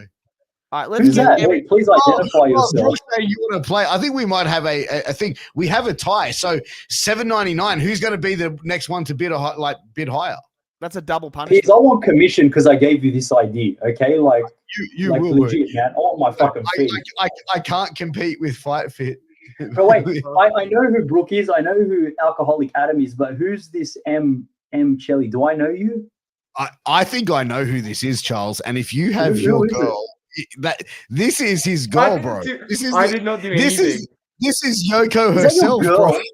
I didn't do anything. Is that your girl? It is. Bro, Charles, you are punching, brother. Like, you are seriously punching. Dude, Can you please tell her she could do better? Like, way better. Charles, I think you need to face Wrestlers Court again, bro, because seriously, I feel like this is like kind of some sort of like, what's the thing here? Like, help me out here, guys. I got an idea. Listen out, hear me out, right? So M put one on, Brooke put one on. Yep. I will take Brooke's punishment. We're gonna guess. We'll guess the fucking. We'll guess the. I'll take Brooke's punishments next week. Fuck it. Let's do it. What do you mean you'll take it? Like, show over. So, that's good. I'll take it. We're gonna give fuck. We're gonna give back to the fans. We'll do 2 punishments. I'll do you a deal. I'll go one better. Right. Brooke hates me to death, right? Let's be real. Like, we've had like screaming matches at each other. Some of the insults she has hurled at me in my time even shock me. Rocks my mother to the core, right? If Brooke wants to drop $50, she can punish me any way she likes, as long as it's not, anything that's going to get me in trouble with my wife. So if you drop 50, Brooke, I'll do whatever the hell you want. There you go, Brooke. So then you'll get to punish Alex and Vinnie Vane. You ain't going to punish me because like, nah, man. So if you wore pants for men, we could... Damn. That's some savagery going on right there, bro. All right, I like my pants. So M. Chelly, tell us what your punishment is for Charles. But I have to say this, man, like if she's gonna choose something pretty lame, like he has to go clean the house or clean the toilet and stuff. No, has to take me to dinner. Has to buy me flowers. Yeah, there's none of that. There's got to be. Has to go to the Australian Open with me. Oh, Oh, dude, I just thought of the best thing. I just thought of the best punishment. Oh, I can't.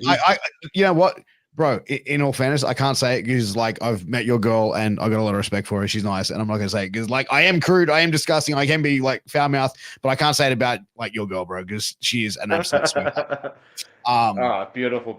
That's fine. But yeah, no, definitely. Okay, so Emily, we need to know the punishment. Brooke, we need to know Akell's punishment because he's just said he'll take a punishment. No, this actually would be the fucking. Emily knows this. This shit is fucking. Anyway, don't worry. Oh, it's Alcoholic Adam Serbian. Yeah, I don't know, but that shit is fucking. That shit burns. Yeah, I know, bro. Oh. My sister-in-law's Serbian, and they're fucking next level, bro. Oh, mate. That shit's fuck. They drink it like water. Anyway. So, ladies, we need to know what punishment that you want the boys to hand out. And you know what? How about this? They can hand out the punishments, and I'll choose who takes the punishment. How about that? All right. And I'm exempt from all of this, right? I'll take one. Fuck. Right. Here we go. I think that Charles should do next week's show shirtless with I Love Vinnie. Hey, Brooke, you're going to have to dig deeper into the feet funds there, baby, to come up with something bigger for that. Like, I don't know. Yeah. Shirtless.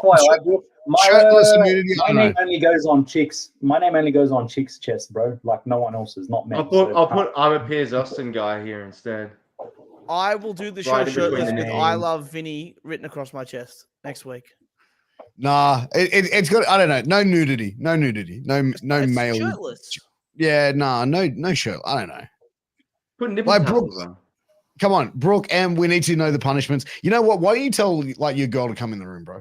Like she can just tell everyone on there. Would she come on the podcast? I don't know. Come into the room. Come into the room. Come talk to us. Yeah, 50 because I don't push-ups. believe for a fact that that's you're dating that guy. So I need to. Yeah, I don't know. I Emily, you don't need to- 50 push-ups, railhouse. I can't do 50. That's fucked. You can't do 50 I can't do push-ups. 50. Not in a row. Hand in your man card, bro. How the fuck am I supposed to do 50 in a row? Okay. You can't okay. do 50 push-ups Easy in a row. on the pod. Not in a row. I can do like, I don't know, maybe half that. 50. You can do Fuck, 50 Jesus easy, bro. Look at your chest. You look good. All right. So are we going to do this? Are we Natural going to selection is coming for you. are we going to do this now? Are you going to do the 50 now? No. I'll do them next week. No, she paid, bro. She's paid for it. Like I She's feel like she's gonna trade What's for it it. now? 50 now? 50. I don't know. I'm a fat. I'll tell you cunt. what, I I'll can give do like a that. teaser. I'll do like 20 now. And no, I can't. The room's a fucking mess. I'll do 50 Oh next. shit, Simp say. Oh, okay. Jeez. So Hang on. you have to write Akell on your forehead. I love Piers on your forehead. I'd rather do that. No, Actually, no, I'd do that. You paid No, $90 for that? That's lame, bro. That's really lame. I love it. Yeah. I love it. I'm down. Can I do that instead? And I'll eat the world hottest shit. Ooh. Oh, how about we do that next Well, week? hang on. Well, Akell likes toes, so all the sensors in his mouth are probably dead, given what he gets up to. in the bedroom. So the Yeah. hottest chip ain't gonna be nothing for him, man. Yeah, he definitely likes moldy cheese. Yeah. All right. So so those are the punishments, right? Okay, those are the punishments. So you've got to do 50 push-ups. I could do All that. right. Well, And try like that. we need proof that Emily exists, that she's not AI generated. You better. I'm joking. Yeah. So hey, man, those dolls are crazy, bro. But I think next week we're gonna be we're gonna bring on a couple of the ladies next week for Akell wants for producer wants a wife. We're gonna have them do a little bit of a date on air on the show, a couple minutes, and I'm gonna chaperone overseas, speak it, and commentate on it live, and just help you along, Akell. I feel like it's something that we really need to sort of help balance you along. You know what I mean? Okay, let's do it. I'm down. And maybe during the week, Vinny could be your like coach, your Like Sherpa up the mountain of Pussy. puss. Yeah. Yeah. Yeah, because it's just raining over here in the House of Vane. Oh, Oh my God, this is crazy. This has been one of the I can't believe some of the shit that we've said on this podcast as well. This is like Perfect. How are we not cancelled, bro? Legitimately. Like, how are we not cancelled? Because who the fuck are they going to cancel? What are they going to say, bro? Like, he said he was going to paint a girl's face like a Jackson Pollock. Who cares, bro, realistically? Like, could you really care if they said tomorrow, oh, we're not going to book you and Piers anymore? Okay, fuck it. look, bro, the thing is, if people are going to get worked that hard of what I say on here, bro, like, whatever, bro. Like, you know what I mean? Like, this is just this is a place to fun, spew some bullshit. Well, talk apparently it things. did. Didn't you piss off All Star with what you said? So obviously you're hitting a needle somewhere. I didn't piss him off, bro. I turned around and I said, man, I'm done with that shit, bro. Like, good luck to them, bro. There's no beef there anymore with them, right? No, honestly, I didn't give a fuck enough, bro. Like, honestly, I don't care enough, bro. Like, if I saw them, I go up, I'll shake their hand. Hey, how are you? Good to see you. I don't need to work for them. I don't need to be around them. I hear some of the whispers and stuff like that people tell me about it, and I'm just like, whatever, bro. Like, it doesn't concern me. I don't work there. I don't work there, so why should I give shit on them? But the only thing I will say is like Johnny Starr and Mike Valuable and dare I say Tony Cruz, who, believe it or not, I went to school with. We were in the same year group, but we didn't really talk. They're good guys, and they're really talented workers. Dude, I spent a lot of time with Tony. With Johnny Starr and Mike Valuable. Like, I did some training with them. They're fucking great, man. Like, they know their shit. So, like, I give them mad kudos. Like, those dude, I got no problem with anyone that works there, bro. Like I said, you know, I had beef with one person only, bro. And as far as I can stand, like, think it just, I could honestly not give a fuck, bro. You know what I mean? Like, look, I'm from that wog nature where if like my boy has beef with someone, well, guess what? Now I got beef with him too. That's just how I was raised. You know, it's childish, it's petty. So, hey, man, who you got beef with, I got beef with. So if you got no beef with no one, then I guess I got no beef. It's really that simple. Yeah, I mean, look, the only thing I found interesting is when I finally listened to their podcast that they put my name in, which is honestly their highest viewed episode. Wait, did that have a podcast? They did, yeah. The Mitch and Alex podcast, and yeah, they had something as like the Piers thing. Wait. So it's an all-star podcast. Like, what is it? Yeah, I don't know what the fuck it is, bro. Like, I only listened to that one bit they said about me, and it was like Piers had someone reach out once we announced the Chris Masters show that he wanted to bring announce for it, and then he asked for a free ticket, and I'm like, first of all, I've never had anyone reach out to get me booked, and I've never asked for a free ticket to a show. Like, I just never have. Like, it's been people going, hey, we want you to come down. But look, and that's the thing, I don't care because it's not true. And it's like, why am I going to get upset over some fucking person's words? Like, it just means nothing. Dude, like, look, the worst thing is now, like, it's like, why are we talking about someone then giving them free airtime? You know what I mean? Like, I don't have anything against All Star. Like, I think they do what they do. They're obviously doing it well because they're still in business. Good luck to them, bro. I hope they do well. That's it. Don't worry. Let everyone run their own race. Look, my biggest thing is, bro, like the Orlando Jordan thing, bro. You bringing someone like that around, it just needs to be the fuck away from the business, bro. Like, especially with the young men that are in the business that have like, that fully by their faculty, whatever. But like, I just feel like it's a bad thing to like. I just don't. After everything about this guy has come out, and there's been no refute of it being false, I just think it's like. That's my point. Is it you don't know if it's true or not? Like, I don't know. Like, I've met Orlando heaps of times. I've had spots with him in a ring before. I've never had an issue with him. I don't know, man. How old were you at the time? I started wrestling at 25, bro. So I was a full-grown man. But I don't know, man. And look, I don't. The one thing I hate about pro wrestling, and I'm not arguing with you here, but everyone seems to be guilty until proven innocent. I hate that. Okay, so like, unless someone's got some facts and he's done something that's wrong, then go to the cops and report it. Otherwise, shut the fuck up. Okay, because like. The guy has a family, he has a kid as far as I know, and like I'm not confirming nor denying, but I don't want to see someone tarnished if it's not true. You know what I mean? I'm not saying I know, I don't know. And I think when you throw those kind of it's a big fucking call. And that's the thing. I've spoken to people that are in the thing and have told me how accurate it was and how he was. For me, I like look, dude. It comes down to when you say something about someone like that, there's of saying and outing people for being a piece of shit that shouldn't be around things and stuff like that, etc. But when you're saying shit about someone and it not being real and it's being false, and you put that sort of false narrative out there, or even if you just put that out there to the universe, bro, that's the cuntiest thing you can do. But what is the accusation, if you don't mind me asking? Just confirm with me, what's the hearsay? What is it? He likes young boys and he likes to fucking, Okay, young boys under legal age, or they're young, but they're legal? I heard allegedly, bro, he was released from WWE because he had questionable young men traveling with him between shows. But you say young men, define young men. Because the thing is, we can say it's cringy that are minors. Okay, minors. Okay, then yes, it is a problem. I agree. That is cringy. But is it true? Like I like to take the road unless it's been charged or it's, I could go and say something now. It doesn't make it true. I'm not saying it didn't happen. I don't know if it did or it didn't. I'm not saying. I'm not even talking about Orlando Jordan. I'm talking about the fact that everyone in pro wrestling likes to simply you can convict and hang, but there's no guaranteed proof a lot of the time. Like everyone's guilty until proven innocent, and I fucking hate that. Hey, bro, you know what? Like I had a conversation with a while back with one of these woke cucks, and I think it's on a podcast somewhere, bro. And we were talking about speaking out, and they said, well, if when someone gets spoken out on, of course, you just got to go and believe the victim straight away. I'm like, what do you mean? And they go, well, you just got to believe the victim and support him. I'm like, okay, cool.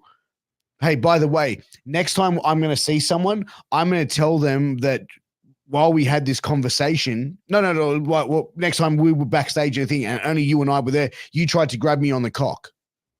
Oh, and then the person goes, but that didn't happen. Well, yeah, I'm saying it did. And right now you're guilty. I believe you. You know what I mean? Well, you should go, you should be. Piers, I'm not saying don't take it seriously, but you can't hang it. Do you know, I've seen a lot of, I read this somewhere once and it really hit a nerve with me. It's like a woman accused a man of rape. It came out, he did time in jail. It came out years later that it was false. No punishment happened to that woman. She's able to walk free, but she's destroyed a man's life. Do you know what I mean? Who had to spend time in jail that he's never going to get back. My point is, if you're going to make some accusations, you better hope to God they be true, because I would hope that there is punishment for false accusations of that level. If you're defaming someone like that and you're literally tearing their life apart, I'm not, like I said, I'm not saying it's true. I'm not saying it's false. I don't know. But God forbid it's like if it's false and this man loses his job, his family, his livelihood, his ability to come out into society and, be a part of the community. That's a grave injustice. You shouldn't get off lightly for that. That's all I'm saying. But for anyone who's fans of the show, I'm just going to do a real quick, signature. Just getting a drink, man. Can you be any more unfucking professional? 100%. But you know what? I feel like when it comes down to it, bro, there's a lot of fact that's come out about this. There's been photos. Sure. There's been all these screenshots that came out. I'm paying devil's advocate here, bro. And look, dude, the thing that comes down to it, if it is in fact fact and truth, then it definitely needs to be handled by a legal stage. I agree. That's what I think, and that's what I'd like to see happen if that is the case. I mean, well, that's the thing in wrestling. A lot of things get outed and stuff like that, but it's well, where's the criminal? The guy who started Ring of Honor, Rob Feinstein, he was they had some video crew turn up at his house going oh, no, he turned up at a house and I had a video crew there going, oh, you're here to meet someone you shouldn't as a grown man. And he ran off and blah, blah, blah. Apparently never convicted, never anything like that. Ousted, all this sort of stuff, labeled and said as this. And he said the whole thing, when we investigated, when we did Wrestling with Tragedy, he turned one of the statements I think he had was he believed that his business partner from Ring of Honor set him up and all this other stuff. And there was stuff about tapping into employees' emails and all this other, it was wild shit, bro. Wild shit. Okay. And the fact is, it's the fact of the matter is, the truth of it comes down to the two parties, and they're somewhere in between of it. You know what I mean? Like of what actually happened. Yeah. Never but that dude was never fucking charged, bro. Never saw a courtroom. Yeah, well, it's what do you want me to tell you, bro? It's messed up. It's shit. It's shit. It's the world we live in today. Sometimes it's very cruel. You can punish someone online, and then it's just their reputations are ruined for good. You know what I mean? It's just fucking sad. Like you're impacting people's lives here. You know what I mean? Like it's just I don't know, bro. That's one of the things that scares me a lot with like pro wrestling is given that, and we've spoken about this before, Piers, like a lot of the fans, you meet a lot of people and everyone's got their own bag of issues and, dare I say, their own mental health problems. But like, it's very scary how something that's said or a gesture could be misinterpreted, mistaken, and then it's, it blows up and it makes you look like a complete and utter monster. It scares the shit out of me. Like, there's a reason you see Keanu Reeves always posing in photos with his hands out. You know what I mean? Because, like, it just takes one person to say, oh, he grabbed my ass, and then fucking, gone. Like, it's nuts, bro. Like, it's very, as a performer, that's one of the things that scares me when engaging with fans and interacting with them. It's like, dude, like, fuck. Sometimes I just want to, steer away, bro, just for my own protection. Yeah, bro. I've tried to sort of steer of it a little bit as well. You know what I mean? Just because it's like, I don't know, just like it works for us because we're heels. Like if we were baby faces, it'd be a bit of a different story of like the fan, like the crowd interactions and stuff though. Like, you know what I mean? Like I feel like that would be more expected like from it, but it is what it is. Fuck it.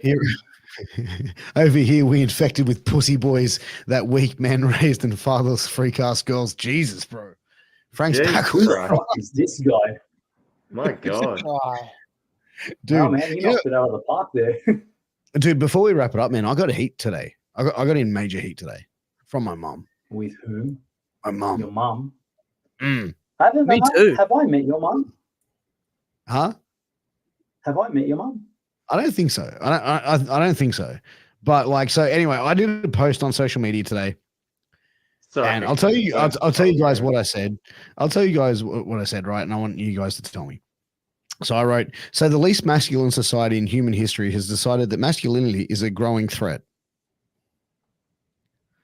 And then my mum rang me today. She's like, oh, I don't think you should say things like that. It's not right. You have a mother, you have a wife, you have a daughter.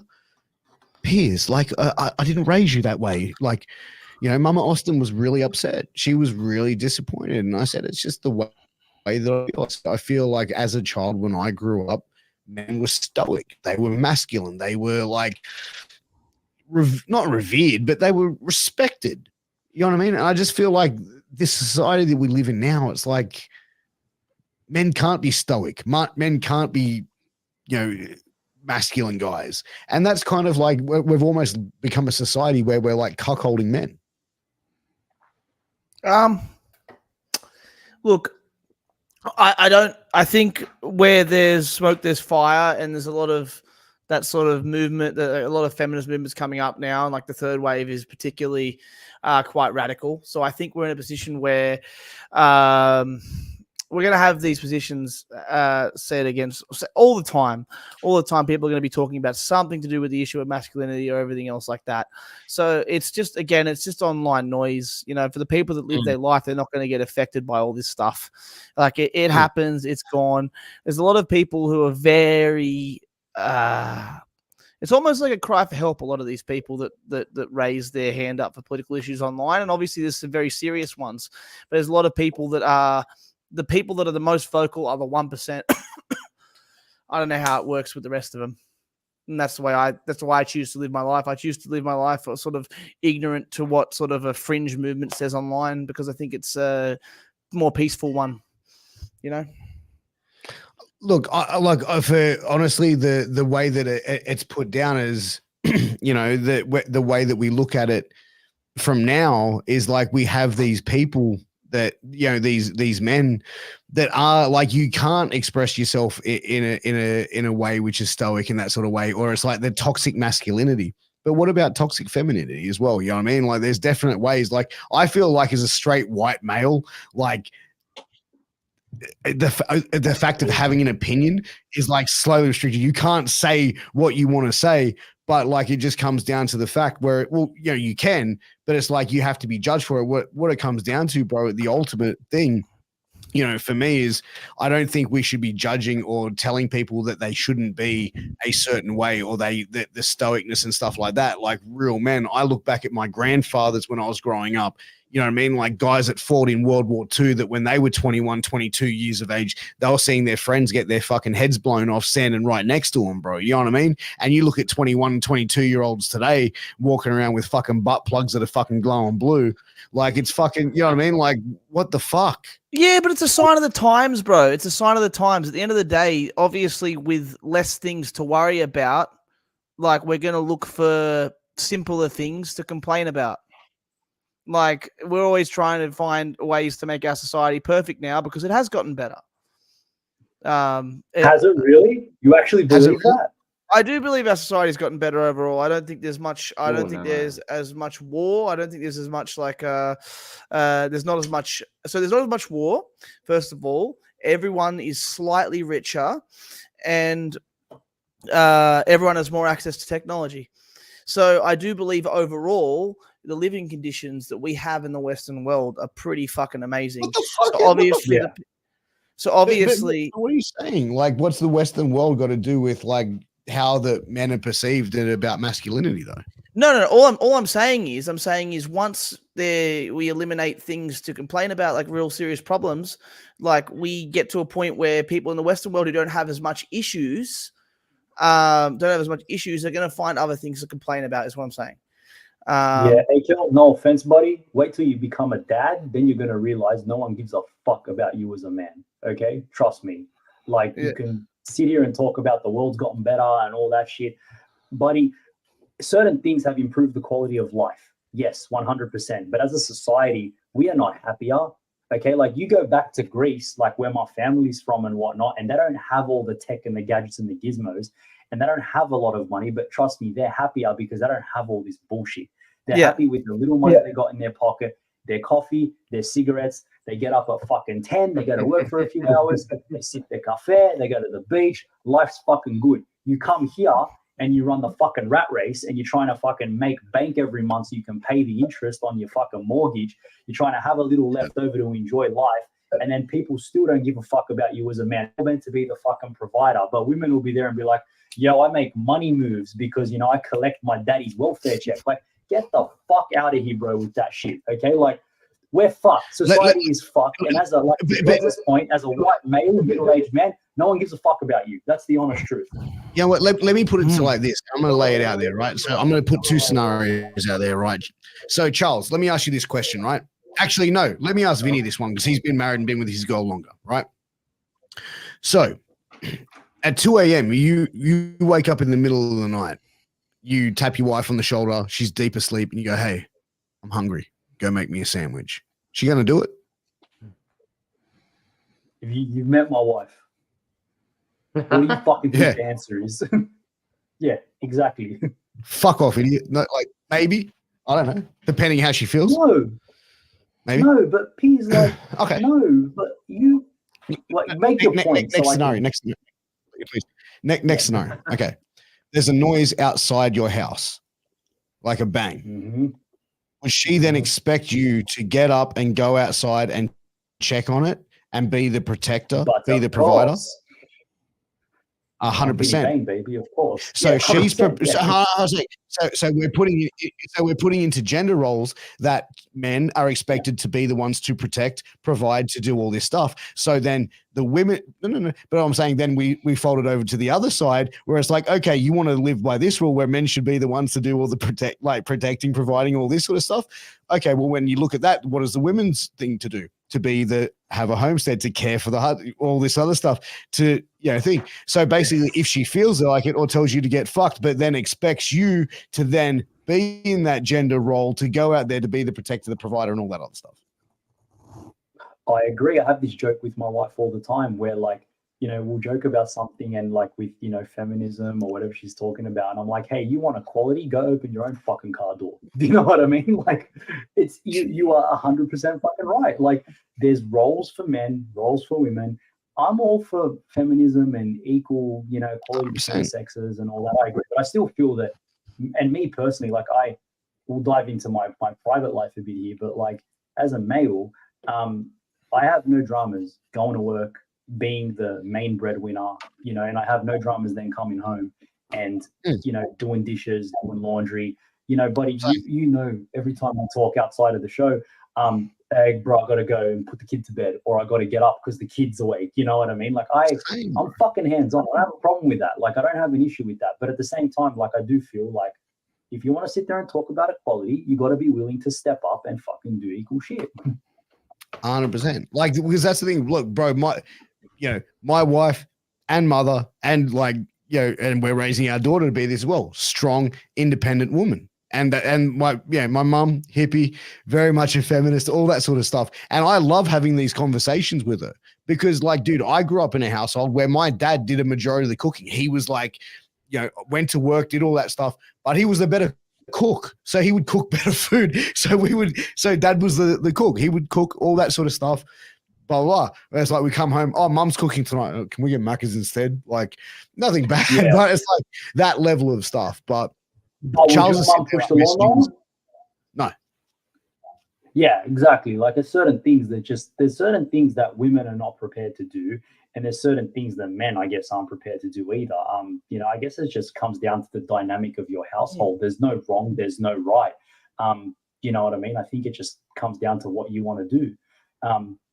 Put it this way, bro. There was a mouse in my house once, and I ain't fucking touching that. Like my wife had to get rid of that fucking thing. Like, I was like, trap. I ain't touching it. Like I'm like, you get rid of it. Like everyone's like, you're such a bitch, whatever.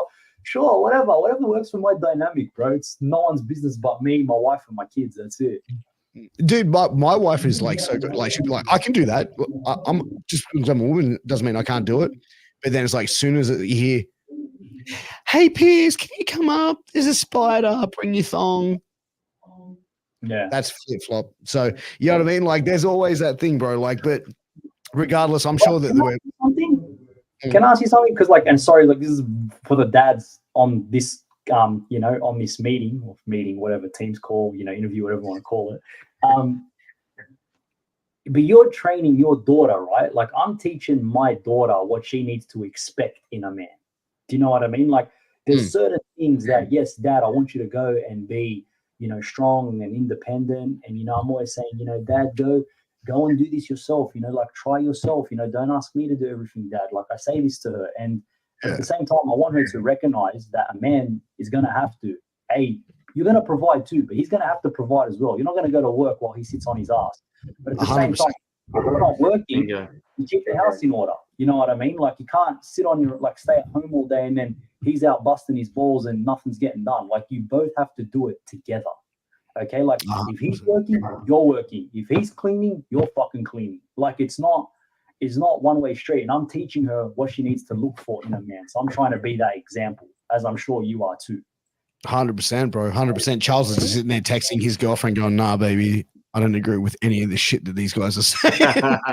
Me too. That's not true. I'm not saying anything wrong. There's nothing that I actually agree with a lot of it. I'm doing what works for my fucking household. If someone's got a problem with that and this is what works in my four walls that I fucking pay for, fuck you. Come see me at a show and say it to my face, I'll knock your fucking teeth in. Yeah, me too, cunt. Fuck you. Yeah. Alcoholic Adam, Charles is a fucking simp. No, dude. Damn, Alcoholic Adam's savage, bro. I feel like he's got to be like the mascot or something. He needs his own segment. Is this the longest? Is this the longest True Story pod? This is the longest. It's the longest episode of the 2 episodes. By at least 10, 15 minutes. But you know what, man? Boys, honestly, I think we got to wrap it up. And insane, man. Like, dude, we agreed before we came on here, let's stick it to an hour, hour and 15, and we just threw that out the window. And I feel like whenever I get the 3 of you guys on this and we can talk and vibe and all that sort of shit, we just fucking let it go, bro. And the time just flies, man. So I'm excited, man. I'm excited for this True Story Thursdays.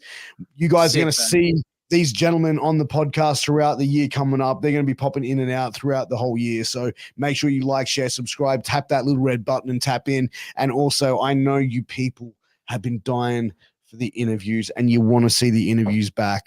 And I'm going to announce right now, next week, live, Tuesday, 9 p.m., it's going to be Piers Austin going one-on-one once again with the Birdman, Bill Picasso. Till then, take care. All the best. Mwah! Peace out, motherfuckers.